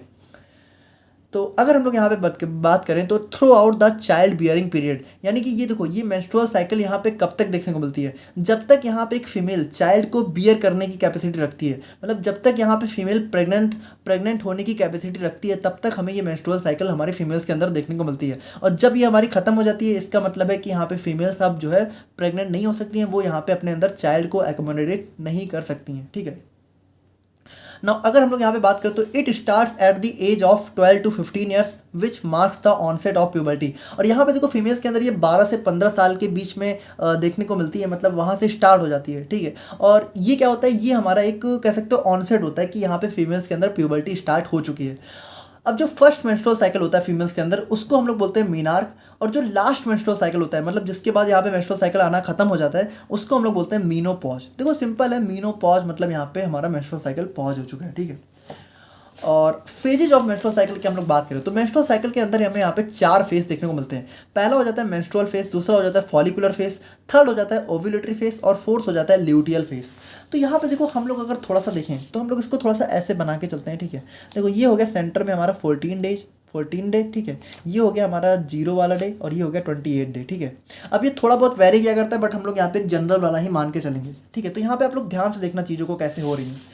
तो अगर हम लोग यहाँ पे सबसे पहले अपने मेंस्ट्रुअल फेज की बात करें तो मेंस्ट्रुअल फेज बेसिकली क्या होता है, अब इसकी ड्यूरेशन देखो, इसकी ड्यूरेशन हमारी यहाँ पे जो पहले जो स्टार्टिंग के जो फर्स्ट डे होते हैं, फर्स्ट 5 डे, वो होता है हमारे यहाँ पे मेंस्ट्रुअल फेज। यानी हमारा मेंस्ट्रुअल फेज कौन सा होता है, हमारा 1 से लेके जो 5वां दिन होता है। कौन सा 1 से 5वां दिन, वो 5 दिन जब यहाँ पे फीमेल्स के अंदर हमारी मेंस्ट्रुएशन देखने को मिलती है, यानी जब उनके अंदर जब उनका यहाँ पे पीरियड्स स्टार्ट हो जाते हैं, ठीक है। मतलब जब उनकी यहाँ पे ब्लीडिंग वगैरह स्टार्ट हो जाती है तो वो जब तक चलती है, जब से स्टार्ट होती है जब तक चलती है, उसी फेज को हम लोग बोलते हैं menstrual phase.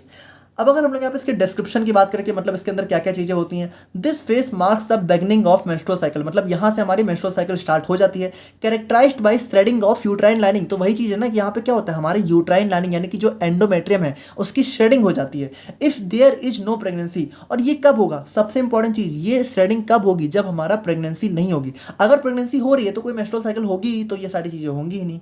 This result in menstrual bleeding through the vagina, और इसी की वजह से क्या होता है कि हमारा जो वजाइना है वहाँ से क्या होता है वेजाइनल मतलब मेंस्ट्रुअल ब्लीडिंग देखने को मिलती है। हार्मोनल चेंजेस की अगर हम लोग बात करें तो इस टाइम क्या होता है, हमारा जो एस्ट्रोजन एंड प्रोजेस्टेरॉन लेवल है वो दोनों ही यहाँ पे काफ़ी ज़्यादा लो हो जाते हैं, यानी हमारा प्रोजेस्टेरॉन भी बहुत लो हो जाता है और एस्ट्रोजन भी काफ़ी लो रहता है। तो ये हो गया हमारा इसका पहला फेज, ठीक है। और बात करें हम लोग यहाँ पे इसके सेकंड फेज की, तो सेकंड फेज हमारा हो जाता है फॉलिकुलर फेज। अब यहाँ पे देखो क्या होता है, ध्यान से देखना। देखो यहाँ पे सबसे पहली बात अगर हम लोग बात करें तो फॉलिकुलर फेज हमारा कब तक चलता है, begins on first day of menstruation and last until ovulation रफली डेज 1 to 14। तो यहाँ पे देखो ये जब से मेंस्ट्रुएशन स्टार्ट होता है तो यहाँ से लेके पूरा 1 से लेके 14 दिन तक का जो टाइम पीरियड होता है इसको हम लोग बोलते हैं फॉलिकुलर फेज। अब इसमें क्या होता है, ध्यान से सुनना। डिस्क्रिप्शन की बात करें यानी क्या क्या होता है, तो follicular phase involves the maturation of ovarian follicles each containing an egg. तो हम लोगों ने देखो यहाँ पे जो हम लोगों ने देखा था कि यहाँ पे क्या होता है, जो हमारे फॉलिकल्स होते हैं ये जो एक एक करके मैच्योर होकर जो हमारा यहाँ पे क्या करते हैं, एग का फॉर्मेशन करते हैं। तो इनका जो मैच्योरेशन होता है, ठीक है, यही होता है हमारे यहाँ पे ओव्यूलेशन। मतलब कि इसमें क्या क्या हो रहा था, इसमें सबसे पहले तो ये हमारे मैच्योर हो रहे थे। और देखो इनके इन सभी के अंदर एक एग होता है, लेकिन मैच्योर कौन सा होता है, मैच्योर हमारा सिर्फ कोई एक एग होता है। ध्यान से सुनना, ठीक है। The follicles stimulating hormone. अच्छा यहाँ पे देखो सबसे इंपॉर्टेंट चीज़ क्या है कि जो हमारा अगर आप लोगों ने एंडोक्राइन सिस्टम देखा है तब तो आप लोग समझ रहोगे, पर नहीं देखा है तो ध्यान से सुनो। जो हमारे यहाँ पे कह सकते हो हमारा जो हाइपोथैलेमस होता है वो हमारा एक हार्मोन सीक्रेट करता है, ठीक है। मतलब कि कह सकते हो वो उसको हटाओ, ठीक है। वो हमारा TRH वगैरह सीक्रेट करता है। बेसिकली जो हमारी पिट्यूटरी ग्लैंड होती है वो हमारा सीक्रेट करती है 2 हार्मोन FSH एंड LH, ठीक है। तो FSH होता है हमारे यहाँ पे फॉलिकल स्टिमुलेटिंग हार्मोन और LH हमारा होता है ल्यूटिनाइजिंग हार्मोन, ठीक है। तो ये दोनों क्या करते हैं, देखो ये जो फॉलिकल स्टिमुलेटिंग हार्मोन है तो इसका नाम क्या है, फॉलिकल स्टिमुलेटिंग। तो यही हमारे इस फॉलिकल को स्टिमुलेट करते हैं हमारे किसके के लिए, हमारे एग की ग्रोथ के लिए। Only the one dominant follicle will fully mature. तो यहाँ पे देखो वैसे तो ये हमारे सबको मैच्योर करते हैं, ठीक है। मतलब ये मैच्योर तो हमारे सारे फॉलिकल्स को करते हैं, लेकिन कोई एक ही होता है जो कि हमारे यहाँ पे मैच्योर हो पाता है और जिसके अंदर क्या होता है, जिसके अंदर हमारा ये ओवा या फिर कह सकते हो सेकेंडरी oocyte का डेवलपमेंट हो पाता है, ठीक है। यानी कि सिर्फ एक ही यहाँ पे फुली मैच्योर होता है। और उसके बाद हार्मोनल चेंजेस की बात करें तो इसके अंदर हमारा क्या क्या होता है, हमारा एस्ट्रोजन लेवल सबसे पहली बात काफी ज्यादा बढ़ जाता है। तो यहाँ पे देखो ये जो हमारा फॉलिकुलर फेज होता है इसमें हमारा एस्ट्रोजन लेवल धीरे धीरे काफी बढ़ जाता है। दूसरी बात यहाँ पे क्या होता है कि हमारा स्टिमुलेटिंग, और देखो इसकी वजह से क्या होता है, ये जो एस्ट्रोजन लेवल बढ़ता है ये क्या करता है, stimulating the growth of endothelial lining in preparation for a potential implantation.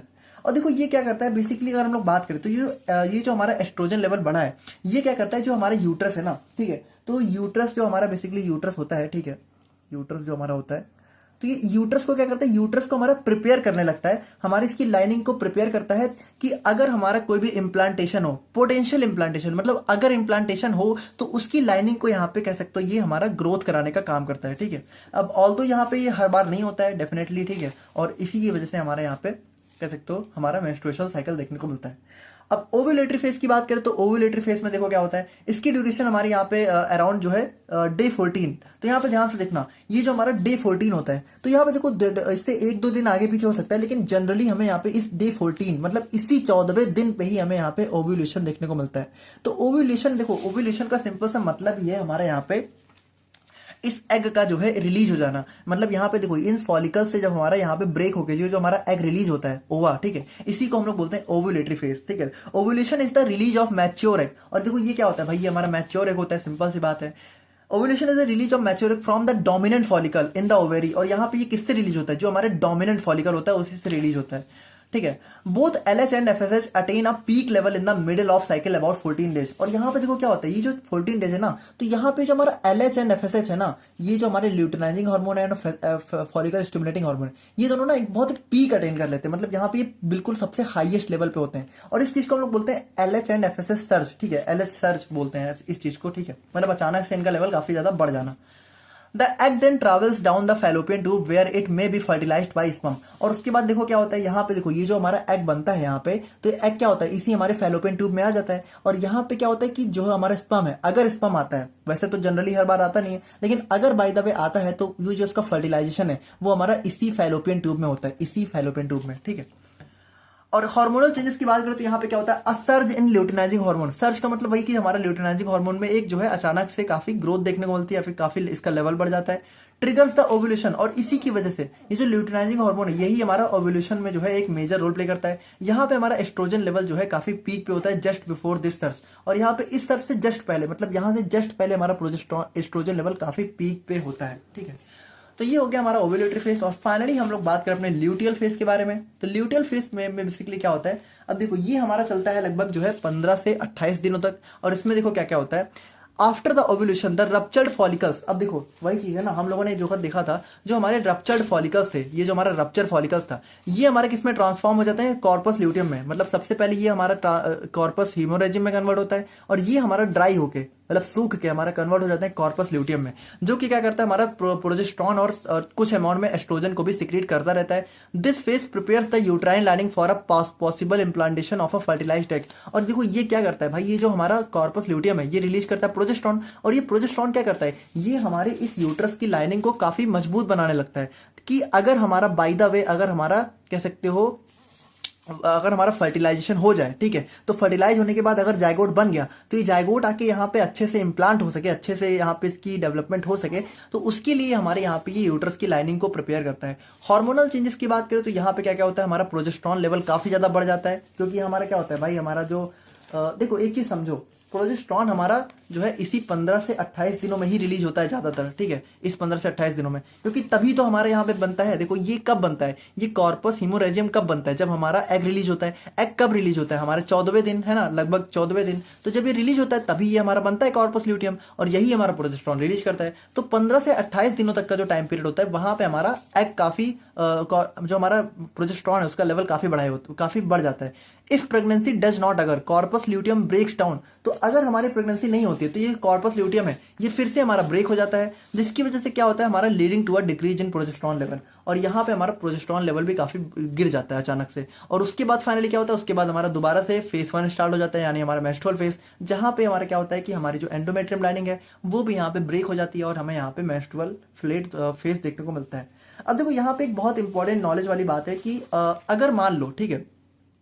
अगर जो हमारा मान लो कोई सेक्सुअल इंटरकोर्स है, अगर वो मेंस्ट्रुएशन के टाइम से लेके और 14 दिन तक, मतलब जब फीमेल को मेंस्ट्रुअल साइकिल आना स्टार्ट हुआ है जिस दिन, और उस दिन से लेके 14 दिन तक अगर यहाँ पे मान लो किसी भी तरह का सेक्सुअल इंटरकोर्स किया जाए, ठीक है, मतलब डेफिनेटली मेंस्ट्रुएशन साइकिल एंड होने के बाद ही इसमें अप्रोच करनी चाहिए। तो अगर यहाँ पे इस बीच कोई सेक्सुअल इंटरकोर्स होता है तो यहाँ पे बहुत ही कम चांस होते हैं प्रेगनेंसी के, मतलब बिल्कुल ना के बराबर चांस होते हैं। क्योंकि प्रेगनेंसी कब होती है? प्रेगनेंसी तब होती है जब हमारा एग प्रोड्यूस हो जाता है, और एग का प्रोडक्शन हमारा कब होता है? जब हमारे 14वें दिन पे ही होता है। लेकिन अगर यहाँ पे 14 दिन से 28 दिन इनके बीच में यहाँ पे हमारा सेक्सुअल इंटरकोर्स हो तो सबसे हाईएस्ट चांसेस होते हैं प्रेगनेंसी के। ठीक है, तो अगर यहाँ पे स्टार्टिंग के 14 डेज में बात करें तो सबसे कम चांसेस होते हैं प्रेगनेंसी के, और अगर यहाँ पे लास्ट 28 डेज की बात करें तो यहाँ पे सबसे हाई चांसेस होते हैं प्रेगनेंसी के, अगर यहाँ पे स्पर्म यहाँ पे फीमेल बॉडी के अंदर एंटर कर जाता है। ठीक है, तो ये था हमारे यहाँ पे कंप्लीट मेंस्ट्रुअल साइकिल। आई होप कि आप लोग यहाँ पे बहुत इजीली समझ गए होंगे। अब हम लोग बात करते हैं अपने नेक्स्ट क्वेश्चन के बारे में। तो बात करें हम लोग यहाँ पे अपने नेक्स्ट क्वेश्चन के बारे में, तो अब हम लोग यहाँ पे देखेंगे अपने सेकंड क्वेश्चन यानी स्पर्मेटोजेनेसिस को, और उसी के बाद हम लोग यहाँ पे अपने सिक्स्थ क्वेश्चन यानी कि हम लोग अपने oogenesis, इन दोनों को ही यहाँ पे देखेंगे। अब स्पर्मेटोजेनेसिस का सिंपल सा मतलब होता है हमारा यहाँ पे स्पर्म का फॉर्मेशन, और oogenesis का हमारा सिंपल सा मतलब होता है हमारा यहाँ पे ओवम का फॉर्मेशन या फिर ओवा का फॉर्मेशन। ठीक है, तो अब हम लोग यहाँ पे इन दोनों को अच्छे से देखते हैं। तो बात करें हम लोग यहाँ पे अपने स्पर्मेटोजेनेसिस के बारे में, तो देखो सिंपल सी बात है, स्पर्मेटोजेनेसिस हमारी वो प्रोसेस होती है जिसमें हमारे स्पर्म सेल प्रोड्यूस होते हैं। अब ये हमारे जो है 3 डिग्री लेस टेम्परेचर में टेक्स प्लेस होता है, जो कि हमारा कितना होता है 34 डिग्री सेल्सियस बॉडी टेम्परेचर से। ठीक है, और यहाँ पे देखो स्पर्म को हम लोग यहाँ पे एक और नाम स्पर्मेटोजोआ के नाम से भी जानते हैं, दोनों चीजें सेम ही है। Are produced in germ cells, तो इनका प्रोडक्शन कहाँ होता है भाई? ये हमारी बनती तो इसी जर्म सेल में, सिंपल सी बात है, हम लोगों ने देखा था। ठीक है, ऑफ सेमिनिफोरस टिप्यूल्स, और ये जर्म सेल कहाँ होती है? हमारे सेमिनिफोरस टिप्यूल्स में होती है। ये सारी चीजें हम लोग बहुत अच्छे से देख चुके हैं। और यहाँ पे इसका मैचुरेशन कहाँ होता है? हमारा एपिडाइडाइमस में। ये सारी चीजें हम लोग देख चुके हैं, मुझे दोबारा से बताने की जरूरत नहीं है। ठीक है, अब अगर हम लोग यहाँ पे स्टेजेस की बात करें तो देखो स्पर्मेटोजेनेसिस में हमारे 2 स्टेज होते हैं। पहला स्टेज होता है फॉर्मेशन ऑफ स्पर्मेटिड, और दूसरा स्टेज होता है हमारा स्पर्मियोजेनेसिस।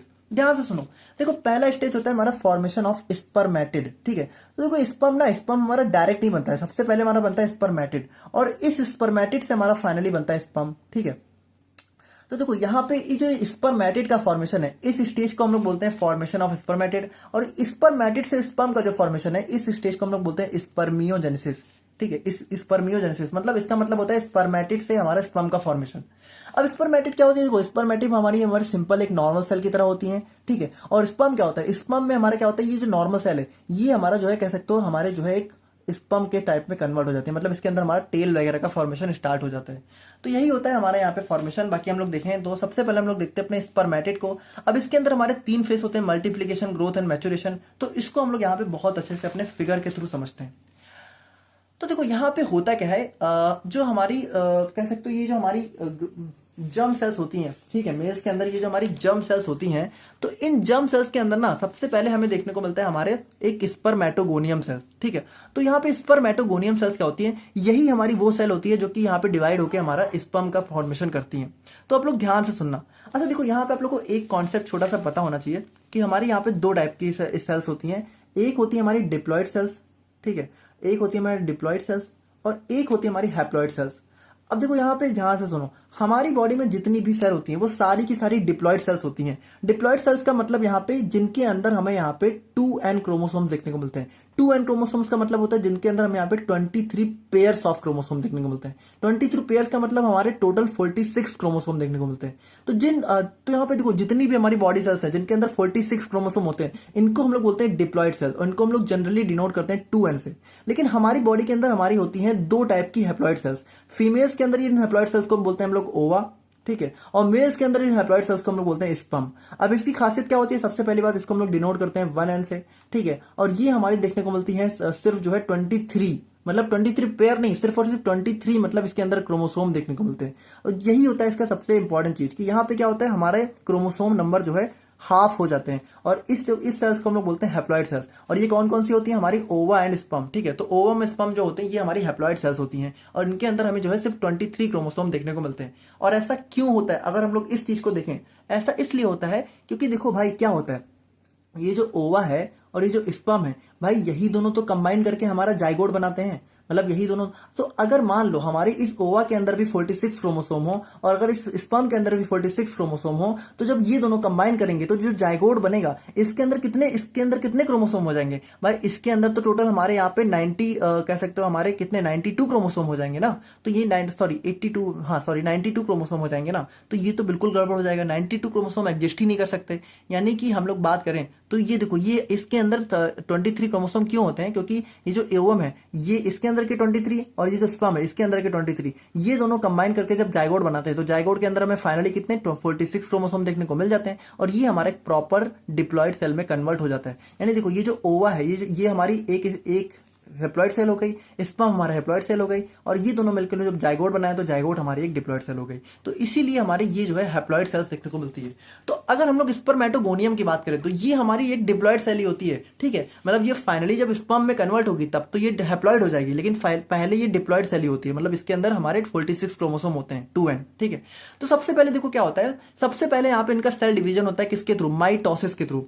अब देखो, आप लोगों को थोड़ा बहुत माइटोसिस मायोसिस पता होना चाहिए, नहीं पता है तो भी कोई दिक्कत नहीं। आप लोग सिंपली समझो, माइटोसिस का मतलब होता है नॉर्मल सेल डिवीजन, और नॉर्मल सेल डिवीजन किसके अंदर होता है, जो हमारी डिप्लॉइड सेल्स होती हैं। जितनी भी डिप्लॉइड सेल्स हैं उनके अंदर हमें माइटोसिस देखने को मिलता है, ठीक है। तो जिसके थ्रू क्या होता है कि जो हमारी सेल है ये हमारी 2 सेल्स में डिवाइड हो जाती है। तो यहाँ पे देखो, ये 2 सेल्स में डिवाइड होती हैं, तो इनमें से एक सेल को हम लोग बोलते हैं टाइप ए, ठीक है, और दूसरी को हम लोग बोलते हैं टाइप बी, और ये दोनों ही हमारी डिप्लॉइड सेल ही होती हैं। मतलब इनके अंदर भी 46 क्रोमोसोम होते हैं। अब ध्यान से सुनना, ये जो टाइप ए वाली है ना, ये हमारी रिजर्व, यानी कि ये हमारी कह सकते हो बचा ली जाती है टू प्रोड्यूस मोर स्पर्मेटोगोनिया। क्योंकि देखो क्या हुआ, ये जो स्पर्मेटोगोनिया है ये तो हमारे डिवाइड हो गया, तो ये जो हमारा टाइप ए वाला सेल है ना, इसको यहाँ पे दोबारा से बचा लिया जाता है ताकि ये और स्पर्मेटोगोनिया का फॉर्मेशन कर सकें। मतलब इनकी वजह से और स्पर्मेटोगोनिया बनता जाए, है ना, क्योंकि ये तो डिवाइड हो चुका है तो ये और बनाता जाता है।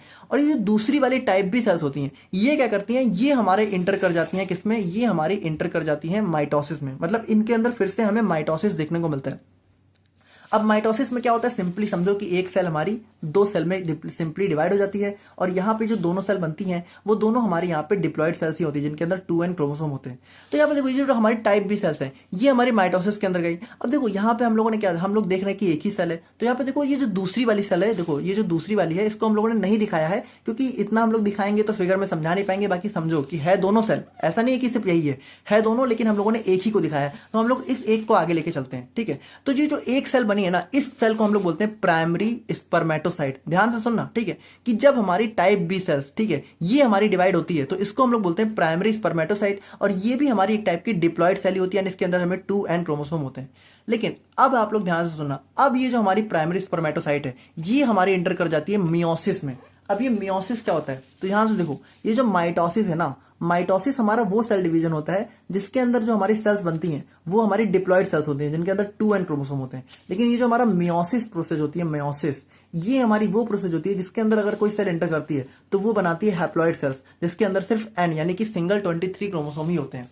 तो यहाँ पे क्या होता है, ये जो प्राइमरी स्पर्मेटोसाइट है, अब मियोसिस में भी हमारे 2 स्टेजेस होते हैं, एक होता है हमारा मियोसिस फर्स्ट, एक होता है मियोसिस सेकंड, ठीक है। तो यहाँ पे देखो, मियोसिस फर्स्ट में क्या होता है, जो हमारा प्राइमरी स्पर्मेटोसाइट है ये हमारा 2 सेल्स में डिवाइड हो जाता है, जिसके अंदर हमारे टोटल जो है n, यानी कि ये देखो, ये जो हमारे 2n क्रोमोसोम्स थे ये हमारे nn में कन्वर्ट हो गए। यानी अब ये हमारा क्या हो गया, अब ये जो हमारी सेल्स बनी है ये हमारी एक टाइप की कह सकते हो हैप्लॉइड सेल्स बन गई हैं, और इनको हम लोग बोलते हैं सेकेंडरी स्पर्मेटोसाइट्स। और ये सेकेंडरी स्पर्मेटोसाइट्स क्या होती है, ये फर्दर हमारे मियोसिस 2 में एंटर कर जाती हैं, और ये फर्दर हमारी डिवाइड होकर 4 सेल्स में कन्वर्ट हो जाती हैं, जिसको हम लोग फाइनली बोलते हैं स्पर्मेटिड्स, ठीक है। तो ये स्पर्मेटिड्स जो आप लोगों को दिख रहा है, इसके अंदर खासियत क्या है, पहली बात कि इसके अंदर सिर्फ जो है 23 क्रोमोसोम्स हैं, और यहाँ पे देखो अभी हमारा फाइनल सेल नहीं बनी है, अभी हमारा फाइनल स्पर्म नहीं बना है, अभी हमारा सिर्फ बना है स्पर्मेटिड, ठीक है। तो देखो यही तो था हमारा फर्स्ट स्टेप। फर्स्ट स्टेप हमारा क्या था, फॉर्मेशन ऑफ स्पर्मेटिड।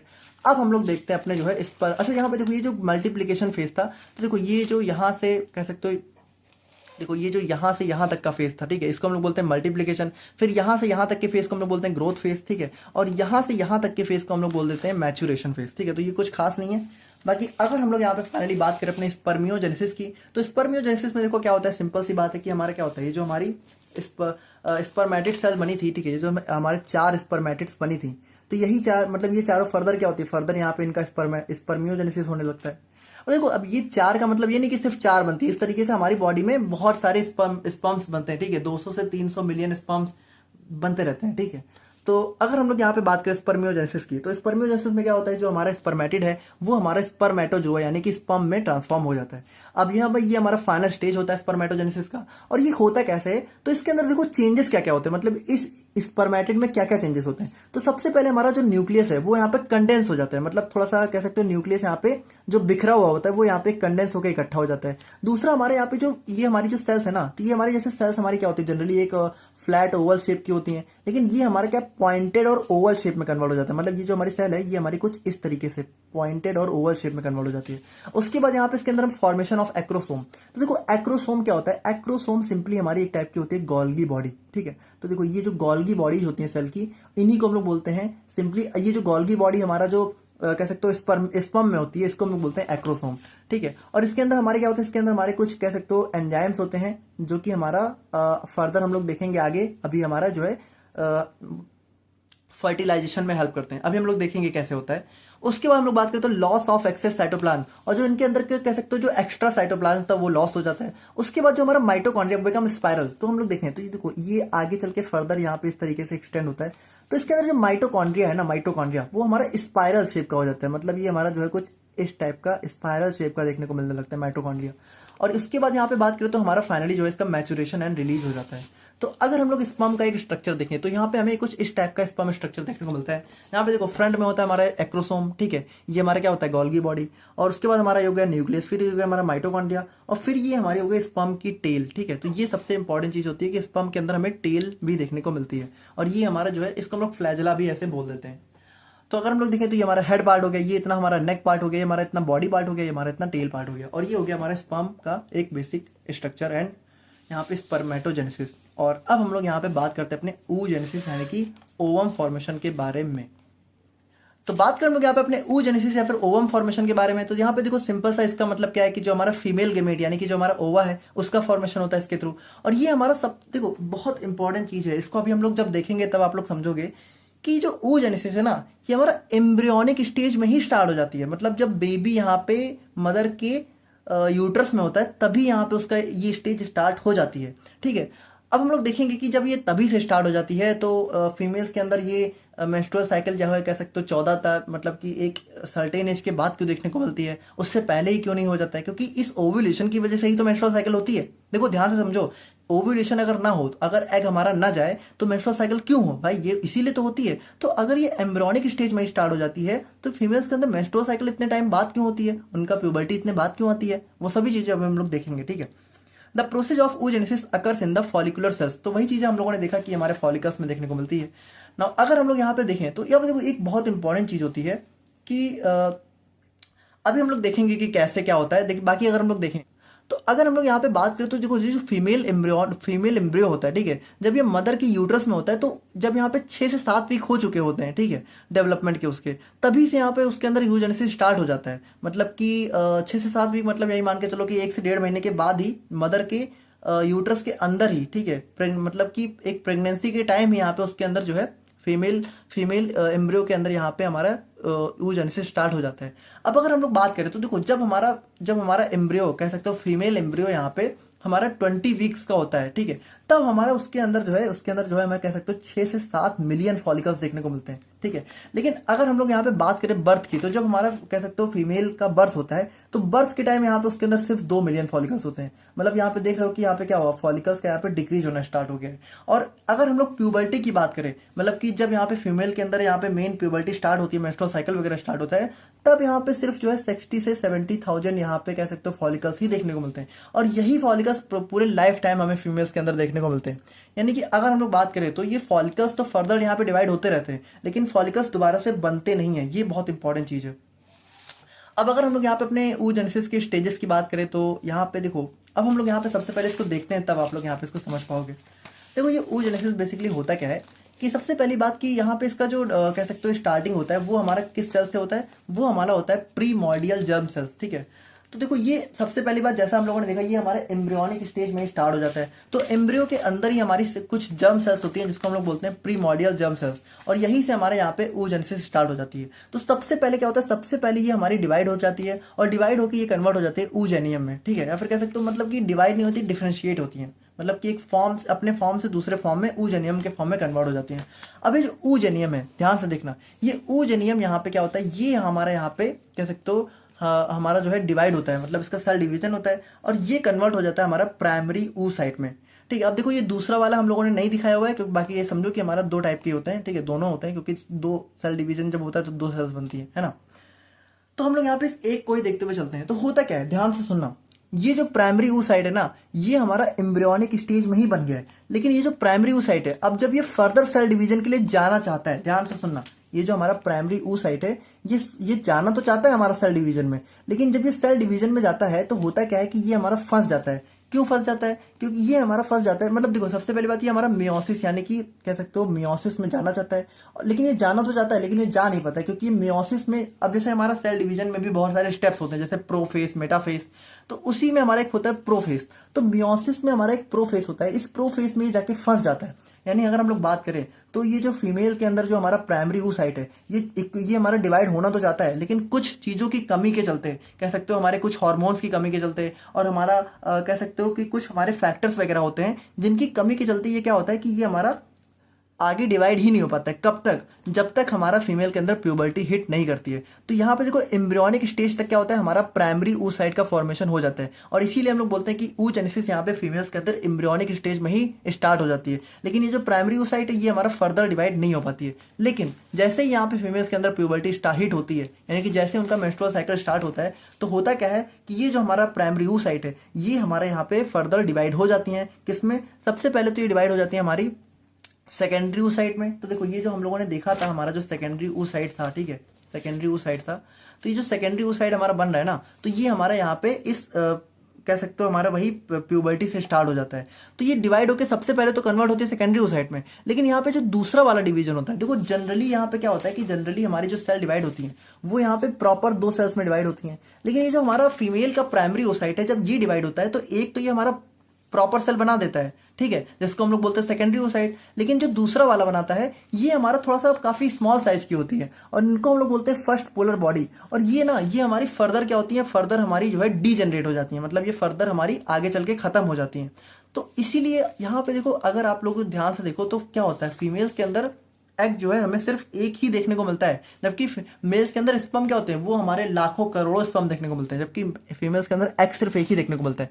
तो उसका रीजन क्यों होता है? उसका रीजन ये होता है कि यहाँ पे प्रॉपर डिवीजन ही नहीं होता है। एक सेल तो हमारी बन जाती है लेकिन दूसरी वाली बनती ही नहीं है, और ये हमारा क्या हो रहा है, ये हमारा मियोसिस डिवीजन हो रहा है, यानी ये सेल जो बनी है ये हमारी हैप्लॉइड सेल होती है। अब ध्यान से सुनो, अब और बहुत इंपॉर्टेंट चीज है कि ये जो हमारा सेकेंडरी oocyte बना है ना, अब ये भी हमारा जब डिवाइड होना चाहता है तो ये भी हमारा डिवाइड नहीं हो पाता, ये भी हमारा फंस जाता है। और ये कहाँ फंस जाता है? ये हमारे मियोसिस 2 की जो है मेटाफेज 2 में फंस जाता है। अब देखो होता क्या है, ध्यान से सुनना, हम लोगों ने इसीलिए बोला था कि यहाँ पे देखो, ये जो हमारा फीमेल्स के अंदर कह सकते हो जो रिलीज होता है, ठीक है, ओवम, तो इसको हम लोग ओवम स्टार्टिंग में ना बोल के इसको हम लोग बोलते हैं सेकेंडरी oocyte। क्यों बोलते हैं सेकेंडरी oocyte? क्योंकि जो सेकेंडरी oocyte है ना, ये पूरी तरीके से कह सकते हो एक मैच्योर ओवम नहीं होता है।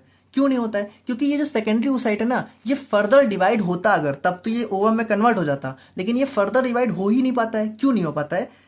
इसलिए नहीं हो पाता है क्योंकि यहाँ पे इसको यहाँ पे स्पर्म नहीं मिल पाता है, ठीक है। तो आप लोग ये समझो कि अगर इसको स्पर्म मिलता है, ठीक है, तभी यहाँ पे ये प्रॉपर डिवाइड हो पाता है। अगर इसको स्पर्म नहीं मिलता है तो ये यहाँ पे क्या होता है, ये हमारे यहाँ पे ओव्यूलेशन फेज में चला जाता है। ओव्यूलेशन फेज का मतलब है कि ये जो सेकेंडरी oocyte है, ये हमारे फीमेल बॉडी में कह सकते हो, फीमेल बॉडी से डिस्चार्ज करके बाहर निकाल दिया जाता है मेंस्ट्रुअल साइकिल के टाइम पे, ठीक है। तो ये क्या होता है, ये हमारा केस 1 होता है। देखो 2 केस हो सकते हैं, ध्यान से सुनना, जो सेकेंडरी oocyte बना है यहाँ पे, ये हमारा 2 केस में जा सकता है। एक केस की यहाँ पे हमारा किसी भी टाइप का फर्टिलाइजेशन नहीं हुआ, तो ये हमारा ओव्यूलेशन में चला गया। ओव्यूलेशन में क्या हुआ कि ये हमारा फर्दर डिवाइड नहीं हो पाया, ये हमारा मेटाफेज 2 में अरेस्ट हो गया, फंस गया, और यहाँ से हमारा फीमेल से बॉडी से बाहर निकल गया। दूसरा केस क्या हुआ कि दूसरा केस हमारे यहाँ पे जो मेल स्पर्म है, देखो ये जो स्पर्म है, इसने इसको कर दिया फर्टिलाइज, और जैसे ही स्पर्म इसको फर्टिलाइज करता है तो यहाँ पे ये क्या होता है, ये हमारा यहाँ पे फर्दर जो है चला जाता है मियोसिस 2 में, और इसका यहाँ पे एक डिवीजन हो जाता है, और ये हमारा फिर से कन्वर्ट हो जाता है एक सेकेंड पोलर बॉडी में और एक हमारा फर्टिलाइज्ड एग में, और इसको हम लोग बोलते हैं प्रॉपर मैच्योर्ड ओवम, ठीक है। तो यहाँ पे देखो, अब यहाँ पे भी क्या हुआ, यहाँ पे भी हमारा एक जो हमारा डिवीजन हुआ है, उसको उसमें हमारी बनी सेकेंडरी पोलर बॉडी। अब ये हमारी किसी काम की नहीं होती है, ठीक है, ये हमारी फर्दर जो है डीजनरेट हो जाती है, और जो दूसरी वाली बनती है इसी को हम लोग बोलते हैं फर्टिलाइज्ड एग, ठीक है। और यही जो है हमारा कह सकते हो जाइगोट का फॉर्मेशन कर देती है। मतलब यहाँ पे क्या होता है, ये हमारा फर्टिलाइज्ड एग देखने को मिलता है। तो इस तरीके से हमें फीमेल के अंदर हमारे oogenesis देखने को मिलती है।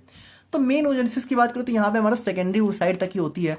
ये हमारा फर्दर जो है फर्टिलाइज्ड एग में तभी कन्वर्ट होता है जब यहाँ पे इसको जो है हमारा स्पर्म मिलता है, ठीक है। तो ये होता है हमारे यहाँ पे कंप्लीट फीमेल का oogenesis। अब अगर हम लोग यहाँ पे इसको स्टेप्स में देखें तो स्टेजेस की बात करते हैं, हमारा पहला स्टेज आ जाता है हमारा oogeneum फॉर्मेशन। तो देखो during the fetal development primordial germ cells migrate to the ovaries and differentiate into oogenia which are diploid cells. यहाँ पे देखो वही चीज बताया जा रहा है कि oogeneum फॉर्मेशन क्या है कि हमारा जब फीटल डेवलपमेंट ही हो रहा होता है तभी हमारी जो प्रीमॉर्डियल जर्म सेल्स है वो हमारी थोड़ी सी कह सकते हो, ये जो प्रीमॉर्डियल जर्म सेल्स है ठीक है, ये हमारी मॉडिफाई होकर कन्वर्ट हो जाती है oogeneum में। अब सेकंड स्टेज हमारा क्या होता है, सेकंड होता है हमारा प्राइमरी oocyte फॉर्मेशन। अब देखो इसमें क्या होता है, सिंपल है, oogenesis oogenia ठीक है, ये जो हमारी oogenia है ये हमारी इंटर कर जाती है मियोसिस में and become the primary oocyte ठीक है। और मियोसिस में जाने के बाद ये क्या होता है, प्राइमरी oocyte सॉरी ये माइटोसिस में जाती है ठीक है। देखो अभी यहाँ पे ये माइटोसिस में ही गई है ठीक है, क्योंकि ये हमारा प्राइमरी जो oocyte है ये हमारा 2n सेल्स होता है, यहाँ पे सही कर लेना ठीक है, हम सही कर देंगे, माइटोसिस होता है and become the primary oocyte।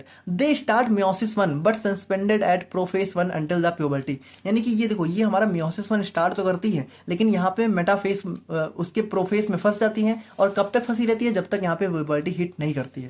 अब प्यूबर्टी होने के बाद क्या होता है, यहाँ पे completion of meiosis 1 at puberty during each menstrual cycle a primary oocyte resumes meiosis and completes first meiotic division. तो यहाँ पे क्या होता है, जो हमारा प्राइमरी oocyte है जैसे प्यूबर्टी हिट होती है तो वो हमारा मियोसिस को रिज्यूम यानी दोबारा से स्टार्ट कर देता है और यहाँ पे क्या होता है, हमारा जो है सेकेंडरी oocyte और फर्स्ट पोलर बॉडी में कन्वर्ट हो जाता है। देखो यहाँ पे एक सेकेंडरी oocyte बना, यहाँ पे फर्स्ट पोलर बॉडी, और ये जो फर्स्ट पोलर बॉडी है वो हमारे टिपिकली डीजेनरेट यानी फर्दर जो है आगे चल के डीजेनरेट हो जाती है। नौ सेकेंडरी oocyte अगर हम लोग फोर्थ स्टेज की बात करते हैं, यहाँ पे आ जाता है हमारा सेकेंडरी oocyte एंड मियोसिस 2। तो यहाँ पे देखो क्या होता है, ये जो सेकेंडरी oocyte बना है, the secondary oocyte begins the second meiotic division. तो यहाँ पे देखो ये हमारा इंटर कर जाता है मियोसिस 2 में। देखो मियोसिस की दो स्टेप्स होती हैं, एक मियोसिस 1 एक मियोसिस 2।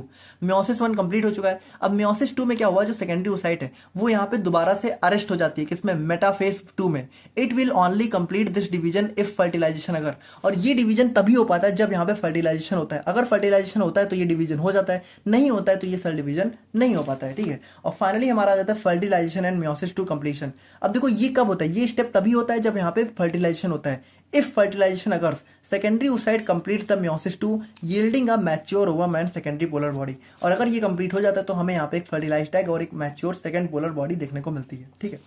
तो ये था हमारे यहाँ पे कंप्लीट स्पर्मेटोजेनेसिस एंड oogenesis। और अब हम लोग यहाँ पे बात करते हैं अपने नेक्स्ट क्वेश्चन के बारे में। तो अब हम लोग यहाँ पे बात करते हैं अपने फोर्थ क्वेश्चन के बारे में, जिसमें हम लोग देखेंगे अपने various phases of pregnancy with detailed explanation of fertilization. तो यहाँ पे हम लोग अपने प्रेगनेंसी को भी देखेंगे और थोड़ा सा हम लोग अपने फर्टिलाइजेशन पे भी एक नजर डालेंगे। तो बात करें हम लोग यहाँ पे प्रेगनेंसी के बारे में, तो देखो ये सारी चीजें हम लोग ऑलरेडी समझ चुके हैं, हम लोग इसको थोड़ा सा जल्दी जल्दी देखेंगे। देखो प्रेगनेंसी सिंपल सी बात है, ये तब होती है जब हमारा एक स्पर्म क्या करता है, एग को फर्टिलाइज कर देता है और जाइगोट बन जाता है। सब चीजें आप लोग समझ चुके हैं, स्पर्म और ओवम जब हमारा एग जो है फर्टिलाइज करते हैं तो जाइगोट बनता है। The zygote get implanted in the wall of uterus. और जैसा कि हम लोगों ने देखा कि जो हमारा यूट्रस होता है ठीक है, ध्यान से देखो, एक लास्ट बार है, अच्छे से देख लो, समझ जाओ ठीक है। ये जो हमारा यूट्रस होता है, यूट्रस ठीक है, ये जो हमारा यूट्रस होता है ठीक है, तो ये देखो ये जो यूट्रस की वॉल होती है ना, ये जो वॉल होती है ठीक है, तो ये थोड़ा सा मतलब ऐसे ठीक है, तो ये जो यूट्रस की मेन वॉल होती है ना, तो यहीं पे हमारा क्या होता है, यहीं पे ये जो हमारा जाइगोट जब बनता है तो यहीं पे इम्प्लांट हो जाता है ठीक है। तो यहाँ पे इसका इम्प्लांटेशन हो जाता है। उसके बाद हम लोग बात करते हैं जाइगोट डेवलपमेंट ऑफ एम्ब्रियो। और देखो ये जो जाइगोट है ना, ये सबसे पहले कन्वर्ट हो जाता है हमारा एम्ब्रियो में, और एम्ब्रियो हमारा फाइनली यहाँ पे कन्वर्ट हो जाता है हमारा बेबी में ठीक है। तो वही चीज है कि which further develop into baby. After implantation takes place organ development start. और जब ये इम्प्लांटेशन हो जाता है तो हमारा क्या होता है, ऑर्गन्स का डेवलपमेंट स्टार्ट हो जाता है ठीक है, हमारे एम्ब्रियो के अंदर। All these steps leads to development of baby and takes about 9 month. और ये सारी चीजें होने में 9 महीने लगते हैं और हमारा एक बेबी का फॉर्मेशन हो जाता है। स्टेजेस की बात करें तो हमारे यहाँ पे इसके अंदर 5 स्टेजेस होते हैं, फर्टिलाइजेशन ऑफ ओवम, इम्प्लांटेशन। तो ये सारी चीजें हम लोग अच्छे से देखते हैं। सबसे पहले हम लोग देखते हैं फर्टिलाइजेशन को। अब फर्टिलाइजेशन देखो थोड़ा सा हम लोग डिटेल में अच्छे से देखें तो फर्टिलाइजेशन क्या होता है, fertilization refers to fusion of male and female gametes. यानी कि जो हमारा मेल एंड फीमेल गेमेट बनते हैं, फ्यूज करते हैं ठीक है, आपस में कंबाइन करते हैं और जाइगोट का फॉर्मेशन करते हैं, इसी को हम लोग बोलते हैं फर्टिलाइजेशन। After sexual intercourse. और देखो ये कब होता है, जब सेक्सुअल इंटरकोर्स होता है, जब हमारा सीमेन यहाँ पे वेजाइना के अंदर इजैकुलेट कर दिया जाता है, द स्पर्म ट्रैवल्स। तो यहाँ पे देखो जैसे मान लो ये हमारा फीमेल का वजाइना हो गया, अब यहाँ पे मान लो स्पर्म जो है एंटर कर चुका है ठीक है, तो ये स्पर्म एंटर इसके अंदर कर चुका है। अब देखो फीमेल्स के अंदर जब एक बार में स्पर्म जाते हैं तो 200 से 300 मिलियन स्पर्म्स एक बार में एंटर कर जाते हैं, ठीक है। अब इन 200 से 300 मिलियन स्पर्म्स में से होता क्या है, देखो सबसे पहले जो स्पर्म है ये हमारा ट्रैवल करता है वजाइना के थ्रू, और वजाइना के थ्रू ट्रैवल करते करते हमारा यहाँ पे पहुंचता है यूट्रस में, ठीक है। Uterus to reach the fallopian tube, और यूट्रस से क्या होता है हमारा फैलोपियन ट्यूब में पहुंच जाता है। तो ये कैसे पहुंचता है, ये सारी चीजें होने में थोड़ा सा मतलब टाइम लगता है, इतने आसानी से नहीं हो जाती है। तो अगर हम लोग देखें, the movement of sperm through uterus is facilitated by anti peristalsis contraction of uterus muscles. देखो होता क्या है, जो यूट्रस की मसल्स होती हैं ये हमारा कह सकते हो एक एंटी पेरिस्टालसिस मतलब कि कह सकते हो ये अपनी तरफ एक खींचने वाला मूवमेंट करती है। मतलब इनकी मसल्स में एक ऐसा मूवमेंट होता है कि ये चीजों को अपनी तरफ खींचती हैं, जिसी की वजह से क्या होता है कि जो हमारा स्पर्म है ना वो यूट्रस अपनी तरफ खींचने लगता है, जिसकी वजह से हमारा ये जो स्पर्म है वो इनिशियली क्या होता है बहुत सारे कह सकते हो हमारे इसके रास्ते में बहुत सारी चीजें आती हैं, ठीक है, लेकिन उनको पार करता हुआ ये हमारा यूट्रस में पहुंच जाता है, ठीक है। Now uterine contractions are induced by oxytocin, और ये जो कॉन्ट्रैक्शन है ना यूट्राइन मसल्स का ये हमारा किससे होता है, ये हमारा ऑक्सीटोसिन से होता है, जो कि हमारे यहाँ पे पोस्टीरियर पिट्यूटरी के द्वारा सिक्रीट किया जाता है। नाउ अगर हम लोग बात करें तो among 200 to 300 millions of sperms, यानी कि लगभग जो है 200 से 300 मिलियन स्पर्म हमारे फीमेल में एंटर करते हैं एक बार में, ठीक है, लेकिन only a few thousand reach the spot, और सिर्फ कुछ थाउजेंड्स यानी कि कुछ थाउजेंड हमारे वहां पहुंच पाते हैं जहां पे हमारा ओवम होता है, यानी कि लगभग हमारे फैलोपियन ट्यूब में होता है, यहां पहुंच पाते हैं, और सिर्फ हमारा वो एक स्पर्म होता है, ठीक हो। मान लो हमारा पहुंचे तो हजार हजार, मतलब सबसे पहली बात समझो 200 से 300 मिलियन हमारे अंदर कह सकते हो एंट्री किए, एंट्री करने के बाद हमारा जो है 1000 से 2000 मान लो यहां तक पहुंच गए जहां पे हमारा एग था। इन 1000-2000 में से सिर्फ एक हमारा वो स्पर्म होता है जो इस एग को कह सकते हो फर्टिलाइज करता है, मतलब इस एग को जो है पेनिट्रेट करके इसके अंदर एंटर कर जाता है और फर्टिलाइजेशन करता है, ठीक है। तो only one side succeeds in the fertilisation of ovum, ठीक है। The penetration of ovum by sperm is facilitated by hyaluronidase and proteolytic enzymes present in the acrosome of sperm. अब देखो हम लोगों ने देखा था कि जो हमारा स्पर्म होता है, ठीक है, तो स्पर्म में हमारे क्या देखने को मिलता है, हमारा एक एक्रोसोम, और ये एक्रोसोम हमारा बेसिकली क्या होता है, हमारे गोल्गी बॉडी होती है। तो इसके अंदर हमारे होते हैं कुछ हमारे प्रोटियोलाइटिक एंजाइम्स, ठीक है। प्रोटियोलाइटिक मतलब कह सकते हो हमारी जो है कह सकते हो प्रोटीन्स वगैरह को डिस्ट्रॉय करने वाले एंजाइम है, और कुछ हमारे यहाँ पे हाइलुरोनिडेस एंजाइम्स, ठीक है। तो ये दोनों बेसिकली करते क्या है कि जैसे ही हमारा स्पर्म मान लो हमारे इस ओवम के पास पहुंचा, तो ये जो हमारा स्पर्म है ना, तो इसकी जो आउटर मोस्ट लेयर है ये रप्चर हो जाती है, और ये जो हमारा कह सकते हो ये जो हमारा एक्रोसोम होता है ये भी हमारा क्या कहते हैं बस्ट हो जाता है, और इसके अंदर जो एंजाइम्स होते हैं वो इसकी वॉल को कह सकते हो थोड़ा सा डैमेज कर देते हैं हमारा, मतलब कि इस ओवम की वॉल को, जिसके थ्रू क्या होता है इसी के थ्रू हमारा जो स्पर्म है वो हमारा इस ओवम के अंदर पेनिट्रेट करके एंटर कर जाता है, ठीक है, और फर्टिलाइजेशन हो जाता है। Now immediately after the fertilization ovum divides into the matured ovum and second polar body. और हम लोगों ने देखा कि ओवुलेशन में क्या होता है, जब हमारा स्पर्म यहाँ पे फर्टिलाइज हो जाता है किसके साथ, ओवम के साथ, तो वो हमारा क्या करता है, वो हमारा मैच्योर्ड ओवम में डिवाइड हो जाता है, ठीक है, मियोसिस 2 के अंदर। नाउ अगर हम लोग यहाँ पे बात करते हैं sperm and egg nuclei merge together to form a single diploid nucleus, और देखो वही चीज हम लोगों ने देखा कि जो हमारा स्पर्म का न्यूक्लियस होता है और जो हमारा एग का न्यूक्लियस होता है ये दोनों यहाँ पे कंबाइन करके क्या बना देते हैं, हमारा जाइगोट का न्यूक्लियस, जो कि यहाँ पे एक डिप्लॉयड न्यूक्लियस होता है, और ये दोनों क्या होते हैं, ये दोनों हैप्लॉयड सेल्स होती हैं। The combination of genetic material from both parents results in the formation of zygote. और देखो इनके अंदर बेसिकली क्या होता है, दोनों पेरेंट्स से हमारे जेनेटिक मटेरियल्स होते हैं जिनके अंदर इन्फॉर्मेशन वगैरह होती है, which then begins to divide and develop into an embryo. और ये जाइगोट यहाँ पे फर्दर क्या होता है, फर्दर यहाँ पे डिवाइड होता रहता है और हमारा एक एम्ब्रियो में कन्वर्ट हो जाता है, और ये हमारा फर्दर जो है बेबी में कन्वर्ट हो जाता है, ठीक है। तो ये होता है हमारे यहाँ पे बेसिकली फर्टिलाइजेशन। और अब हम लोग बात करते हैं इम्प्लांटेशन की। तो इम्प्लांटेशन देखो वही चीज है कि ये जो हमारा कह सकते हो जो जाइगोट है इसका यहाँ पे हमारे यूट्राइन मसल्स में आके कह सकते हो अटैच हो जाना, इसी को हम लोग बोलते हैं implantation. Implantation is the process by which the fertilized ovum called zygote implants in the endometrium lining of uterus. और ये कहाँ इम्प्लांट होता है, हमारी एंडोमेट्रियम में। और जब ये इम्प्लांट नहीं होता है तो तभी ये एंडोमेट्रियम क्या होता है, हमारा पीरियड्स के टाइम यहाँ पे शेड हो जाती है, ठीक है, मेंस्ट्रुअल फ्लूइड के फॉर्म में। Zygote takes 3 to 5 days to reach the uterine cavity from fallopian tube. और देखो ये जाइगोट जो है ये कहाँ बनता है, ये हमारे हमारा कह सकते हो यूट्राइन ट्यूब या फैलोपियन ट्यूब में बनता है। तो यहाँ से यहाँ तक पहुंचने में इसको जो है 3 से 5 दिन का टाइम लगता है। और अगर हम लोग बात करें development of placenta and embryo की, तो यहाँ पे देखो क्या होता है, आफ्टर इम्प्लांटेशन मतलब जब इम्प्लांटेशन हो जाता है तो यहाँ पे हमारा एक प्लेसेंटा का फॉर्मेशन हो जाता है। प्लेसेंटा से क्या होता है कि जो हमारा मदर की ब्लड वेसल्स है वो हमारी कह सकते हो फीटस की ब्लड वेसल्स से यहाँ पे कनेक्ट हो जाती है, कंबाइन हो जाती है, जिसकी वजह से यहाँ पे जो भी हमारा एम्ब्रियो है उसको यहाँ पे अच्छे से ब्लड सप्लाई मिलना स्टार्ट हो जाती है। When implantation occurs there is further increase in the thickness of endometrium. और देखो इसकी इम्प्लांटेशन जब होता है तो एंडोमेट्रियम की थिक और मतलब जो एंडोमेट्रियम है ये और थिक हो जाती है because of continuous secretion of progesterone. क्योंकि हम लोगों ने देखा जब इम्प्लांटेशन होता है स्टार्टिंग में ही देखा था तभी हमारे क्या होता है जो प्रोजेस्टेरॉन है ये कंटिन्यू सिक्रीट हुआ करता है और यही प्रोजेस्टेरॉन क्या होता है हमारे इस एंडोमेट्रियम की थिकनिंग के लिए रिस्पॉन्सिबल होता है। And embryo is the early stage of development of a multi cellular organism. और देखो ये वही चीज है कि जो हमारा बेबी के डेवलपमेंट का जो अर्ली स्टेज है उसी को हम लोग बोलते हैं एम्ब्रियो। अब फिर हमारा जाता है गैस्टेशन पीरियड। तो गैस्टेशन पीरियड में बेसिकली क्या होता है कि यहाँ पे हमारा क्या होता है ये हमारा बेसिकली प्रेगनेंसी पीरियड को ही रिफर करता है, ठीक है। मतलब जो प्रेगनेंसी का पूरा एक 38 से 42 वीक का पीरियड होता है इसी को हम लोग बोलते हैं गैस्टेशन पीरियड, ठीक है। इन्फेंट और देखो अगर मान लो कोई जो इन्फेंट है यानी कोई भी जो बेबी है अगर उसका बर्थ यहाँ पे 37 वीक से पहले ही हो जाता है तो उसको यहाँ पे प्री मैच्योर बर्थ हम लोग कंसिडर करते हैं। और फाइनली हमारा जाता है प्री पार्चुरेशन। तो इसमें क्या होता है इसमें हमारा फाइनली जो है फीटस की क्या हो जाती है हमारी डिलीवरी हो जाती है यानी कि मदर्स बॉडी से वो हमारा बाहरी दुनिया में प्रवेश कर जाता है। It occurs at the end of pregnancy. तो वही चीज है कि यहाँ पे प्रेगनेंसी का एंड हो जाता है। The process by which delivery of fetus occurred is called labour. और यहाँ पे जो हमारी प्रोसेस होती है इसको हम लोग बोलते हैं लेबर, ठीक है। तो यहीं पे आप लोगों ने लेबर पेन वगैरह सुना होगा। तो ये हो गया हमारे यहाँ पे कंप्लीट प्रेगनेंसी। नाउ अब हम लोग यहाँ पे बात करते हैं अपने लास्ट एंड फाइनल क्वेश्चन के बारे में। नाउ फाइनली अगर हम लोग बात करें अपने लास्ट क्वेश्चन के बारे में तो अब हम लोग यहाँ पे देखेंगे अपने जीन्स या फिर क्रोमोसोम्स को। और ये हमारे यहाँ पे सेकंड चैप्टर आ जाता है इंट्रोडक्शन टू जेनेटिक्स। तो उसमें बेसिकली हमारे यही क्वेश्चन पूछा जाता है तो इसी को हम लोग यहाँ पे काफी डिटेल में अच्छे से देखेंगे।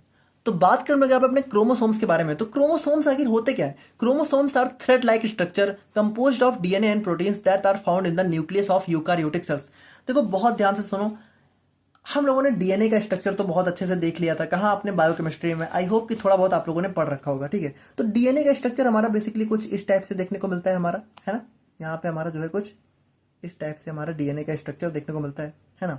अब ये देखो होता क्या है कि हमारा जो डीएनए है ना तो ये डीएनए जो है देखो वैसे क्या होता है कि डीएनए मान लो हम लोग जूम करके देखें तो ऐसा दिखता है, लेकिन अगर हम लोग नॉर्मली इसको देखें तो ये हमारे सेल्स में क्या होता है कि कुछ हमारे धागे नुमा फॉर्म में ऐसा है, ठीक है। मतलब एक थ्रेड लाइक स्ट्रक्चर में ऐसा होता है, ठीक है। तो ये धागे नुमा फॉर्म में हमारी सेल्स में देखने को मिलता है। तो होता क्या है कि जब ये डीएनए, ध्यान से सुनना बहुत इंपॉर्टेंट चीज है कि जो डीएनए की जो धागे नुमा स्ट्रक्चर है और ये बहुत लंबा होता है, मतलब काफी लंबा इस तरीके से धागे नुमा स्ट्रक्चर होता है। तो यहाँ पे क्या होता है जो हमारी सेल्स होती है उसके अंदर हमारी कुछ प्रोटीन्स होती है जिसको हम लोग बोलते हैं हिस्टोन प्रोटीन, ठीक है।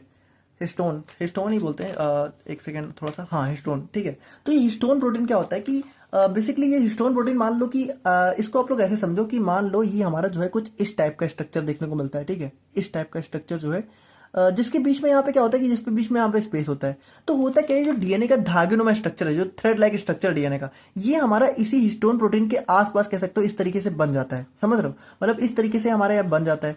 और होता क्या है कि ये बनते बनते ये हिस्टोन प्रोटीन और डीएनए ये दोनों कंबाइन करके हमारा जो है कुछ इस टाइप के स्ट्रक्चर में, यानी कि हमारे यहाँ पे अगर हम लोग देखें तो कुछ इस टाइप के स्ट्रक्चर में कन्वर्ट हो जाते हैं और इसी को हम लोग बोलते हैं क्रोमोसोम्स। यानी अगर हम लोग क्रोमोसोम्स की बेसिकली बात करें तो ये हमारा कुछ नहीं, हमारा डीएनए और कुछ हमारे जो हिस्टोन प्रोटीन है इन दोनों का कंबाइंड फॉर्म ही हमारा यहाँ पे क्रोमोसोम होता है, ठीक है। उसके बाद अगर हम लोग बात करें तो क्रोमोसोम के अंदर अगर हम लोग बात करें तो they carry genetic information necessary for growth, development and functions of all living organism. अब देखो भाई बहुत सिंपल सी बात है कि हमारा डीएनए क्या होता है, डीएनए हमारा जेनेटिक मटेरियल होता है जिसके अंदर हमारी सारी इन्फॉर्मेशन होती है। तो ये हमारा क्रोमोसोम इसी डीएनए से तो बना है। तो ये तो जो हमारा क्रोमोसोम है उसके अंदर भी तो हमारी सारी वही इन्फॉर्मेशन वगैरह है ना, ये हमारा जेनेटिक इन्फॉर्मेशन कैरी करेगा। अब अगर हम लोग यहाँ पे स्ट्रक्चर की बात करें तो क्रोमोसोम के अंदर वही चीज है कि प्राइमरी हमारा क्या होता है, हमारा जो डीएनए होता है वो होता है which contains the genetic blueprint of an organism. तो डीएनए के अंदर हमारे क्या होता है, सारे जेनेटिक ब्लूप्रिंट होती है, जितनी भी जीन इन्फॉर्मेशन होती है वो होती है। अलॉन्ग विद डीएनए जो हमारा क्रोमोसोम है उसके अंदर हमें हिस्टोन प्रोटीन्स भी देखने को मिलते हैं that helps in organising and compacting DNA into a more manageable structure. देखो यहाँ पे क्या होता है, ये हिस्टोन प्रोटीन क्यों देखने को मिलते हैं, क्योंकि ये जो डीएनए है ना ये बहुत लंबा धागेनुमा स्ट्रक्चर है। अगर हम लोग इसको मान लो नॉर्मली अगर कंबाइन करना चाहें इस क्रोमोसोम के फॉर्म में तो ये हो ही नहीं पाएगा। तो इसको अच्छे से ये कंबाइन हो सके और ये एक मैनेजेबल स्ट्रक्चर फॉर्म कर सके, इसीलिए हमें यहाँ पे हिस्टोन प्रोटीन देखने को मिलते हैं, ठीक है। और अगर हम लोग यहाँ पे बात करें तो देखो इस जो हमारा क्रोमोसोम है, ठीक है, तो इसके अंदर अगर हम लोग देखें तो देखो ये हमारे दो टाइप का देखने को मिलता है, एक हमारे यहाँ पे इस टाइप का स्ट्रक्चर देखने को मिलता है क्रोमोसोम का, और एक हमारे यहाँ पे इस टाइप का स्ट्रक्चर देखने को मिलता है। अब देखो ये दोनों ही क्रोमोसोम है, ऑल दो हम लोग यहाँ पे इसको जो है क्रोमैटिड के नाम से भी जानते हैं, बट यहाँ पे ये भी हमारा क्रोमोसोम ही होता है, ठीक है। लेकिन ये वाला क्या होता है, इस चीज को हम लोग बोलते हैं रेप्लिकेटेड क्रोमोसोम, इस वाले स्ट्रक्चर को। और यही मेनली आप लोगों ने थोड़ा बहुत जो है सेल्स वगैरह में देख रखा होगा। इसमें होता क्या है, देखो इसमें कुछ नहीं हुआ, इसमें ये जो हमारा क्रोमोसोम है, ठीक है, ये वाला जो है पार्ट है, ये वाला, तो ये क्या हुआ, ये हमारा रेप्लिकेट हो गया, मतलब इसकी यहाँ पे एक एक और कॉपी बन जाती है, बस और कुछ नहीं होता है। अब ये कॉपी क्यों बनती है, क्योंकि ये कॉपी क्यों इसलिए बनती है, क्योंकि हमारा सेल डिवीजन होता है। और देखो सबसे इंपॉर्टेंट चीज यही है कि ये जो क्रोमोसोम है ना, ये सिर्फ और सिर्फ कब देखने को मिलता है, ये सिर्फ और सिर्फ सेल डिवीजन के टाइम ही देखने को मिलता है, यानी जब हमारी सेल्स डिवाइड कर रही होती हैं तभी हमारा ये क्रोमोसोम का स्ट्रक्चर देखने को मिलता है। अदरवाइज जो हमारा डीएनए है वो नॉर्मली हमारा धागे नुमा स्ट्रक्चर में ही ऐसे हमारे सेल्स के अंदर पड़ा रहता है, ठीक है। अब अगर हम लोग यहाँ पे अपने क्रोमोसोम्स के नंबर्स की बात करें, अब देखो वैसे ये बहुत इंपॉर्टेंट रोल प्ले करता है सेल डिवीजन में, ठीक है। अगर ये ना हो तो सेल डिवीजन अच्छे से बिल्कुल हो ही नहीं सकता है, क्योंकि यही क्या करता है, यही हमारा सेल्स को प्रॉपर डिवाइड करने में हेल्प करता है, ठीक है ना। अगर हम लोग नंबर की बात करें तो each reproductive cells all the humans, मतलब कि जो भी हमारे ह्यूमंस होते हैं, ठीक है, तो उनके अंदर इन ऑल द ह्यूमंस हमारे जो है 46 क्रोमोसोम्स देखने को मिलते हैं, जो कि यहाँ पे 23 पेयर्स में अरेंज होते हैं। तो भाई ये चीजें हमें बहुत अच्छे से पता है कि हमारा जो सेल होता है उसके अंदर हमारे कितना 23 पेयर ऑफ क्रोमोसोम देखने को मिलते हैं, ठीक है। और ये 23 पेयर का मतलब टोटल हमारे 46 क्रोमोसोम होते हैं, और इनको हम लोग क्या बोलते हैं, इनको हम लोग बोलते हैं 2n यानी कि डिप्लॉयड सेल्स। और हमारी कुछ हैप्लॉयड सेल्स भी होती है जैसे स्पर्म एंड ओवम, तो उसमें क्या होता है, उसमें हमारे सिर्फ 23 क्रोमोसोम होते हैं, ठीक है। तो यहां पे देखो इन 23 पेयर्स में भी हम लोग बात करें तो इन 23 पेयर्स में भी क्या होता है, हमारा जो है 22 पेयर होते हैं, कह सकते हो ऑटोसोम्स के, ठीक है। 22 पेयर्स होते हैं ऑटोसोम्स के, और 1 पेयर होता है हमारा सेक्स क्रोमोसोम का, ठीक है। तो इसको हम लोग यहाँ पे थोड़ा सा टाइप्स ऑफ क्रोमोसोम में देखते हैं कि टाइप्स ऑफ क्रोमोसोम की बात करें तो यहाँ पे हमारे जो है क्रोमोसोम मेनली दो टाइप के होते हैं, पहला हो गया ऑटोसोम्स, दूसरा हो गया सेक्स क्रोमोसोम। अब ऑटोसोम्स क्या होते हैं, ये हमारे 22 पेयर्स होते हैं, और ये हमारे वो क्रोमोसोम होते हैं जो कि सेक्स को डिटरमाइन नहीं करते। मतलब ये समझो कि फीमेल हो या मेल हो, उसके अंदर 22 पेयर बिल्कुल सेम होता है, मतलब इससे हमारा कोई भी सेक्स का डिटर्मिनेशन नहीं होता है। लेकिन एक पेयर हमारा ऐसा होता है जो कि हमारे सेक्स को डिटरमाइन करता है, मतलब अगर फीमेल्स की बात करें तो वो पेयर हमारा XX हो जाता है, और मेल्स की बात करें तो वो पेयर हमारा XY हो जाता है, ठीक है। तो इस पेयर को हम लोग बोलते हैं सेक्स क्रोमोसोम। तो ये हमारे यहाँ पे फीमेल्स एंड मेल्स में जो है डिफरेंट देखने को मिलता है। अब फाइनली हम लोग बात करें इसके फंक्शंस की, तो क्रोमोसोम हमारा क्या करता है, जीन्स को कैरी करते हैं, ठीक है, जो कि हमारा जो है कह सकते हो एक यूनिट होती है डीएनए की, है ना, इनकोड फॉर स्पेसिफिक प्रोटीन्स। अच्छा यहाँ पे देखो हम लोगों ने क्रोमोसोम को देख लिया, जीन क्या होता है। देखो ये जो हमारा डीएनए है, ठीक है, तो डीएनए भाई ये जो डीएनए है हमारा, इसी डीएनए से हमारा क्या होता है, इसी डीएनए से हमारा यहाँ पे कह सकते हो आरएनए बनता है ना, और इसी आरएनए से हमारा फर्दर क्या बनता है, प्रोटीन बनता है। हम लोगों ने ये सारी चीजें अपने बायोकेमिस्ट्री में यूनिट 4 में बहुत अच्छे से देख ली हैं। तो होता क्या है कि देखो ये जो डीएनए है ना, इसका सारा पार्ट आरएनए नहीं बनाता है, मतलब इसका सिर्फ कुछ एक स्पेसिफिक पार्ट ही आरएनए बनाता है, और यही हमारा यहाँ पे फर्दर प्रोटीन बनाता है। तो डीएनए का वो पार्ट जो कि प्रोटीन का फॉर्मेशन करता है, ठीक है, उसी पार्ट को हम लोग बोलते हैं जीन। जीन हमारा क्या होता है, जीन हमारा डीएनए का वो पार्ट होता है जो कि कह सकते हो हमारे प्रोटीन के इनकोडिंग में हमारा मेजर रोल प्ले करता है। During cell division, chromosomes ensure that DNA is accurately copied and distributed to daughter cells। तो वही चीज है कि यहाँ पे देखो हमारा सेल डिवीजन में क्या होता है भाई, एक हमारी पेरेंट सेल होती है और इससे हमारी 2 डॉटर सेल बनती है। तो इन डॉटर सेल्स में हमारा प्रॉपर डिवीजन हो, यानी प्रॉपर हमारा न्यूक्लियस वगैरह का डिवीजन हो, उसको इंश्योर कौन करता है, हमारा क्रोमोसोम ही करता है। अब ये सारी चीजें अगर आप लोगों ने सेल डिवीजन पढ़ी है तो अच्छे से पता होंगी, नहीं पढ़ी तो सिंपली बस इतना समझो कि ये हमारा होता है डीएनए, मतलब सेल डिवीजन में सबसे मेजर रोल प्ले करता है, ठीक है। और बाकी हमारा कुछ नहीं, डीएनए का ही एक मतलब कह सकते हो कंपाइल्ड स्ट्रक्चर होता है, ठीक है। तो ये था हमारे यहाँ पे complete unit 5 and complete reproductive system. I hope कि आप लोगों को सारी चीजें समझ में आ गई होंगी, और मिलते हैं हम लोग यहाँ पे किसी और सब्जेक्ट के वन शॉर्ट वीडियो के साथ।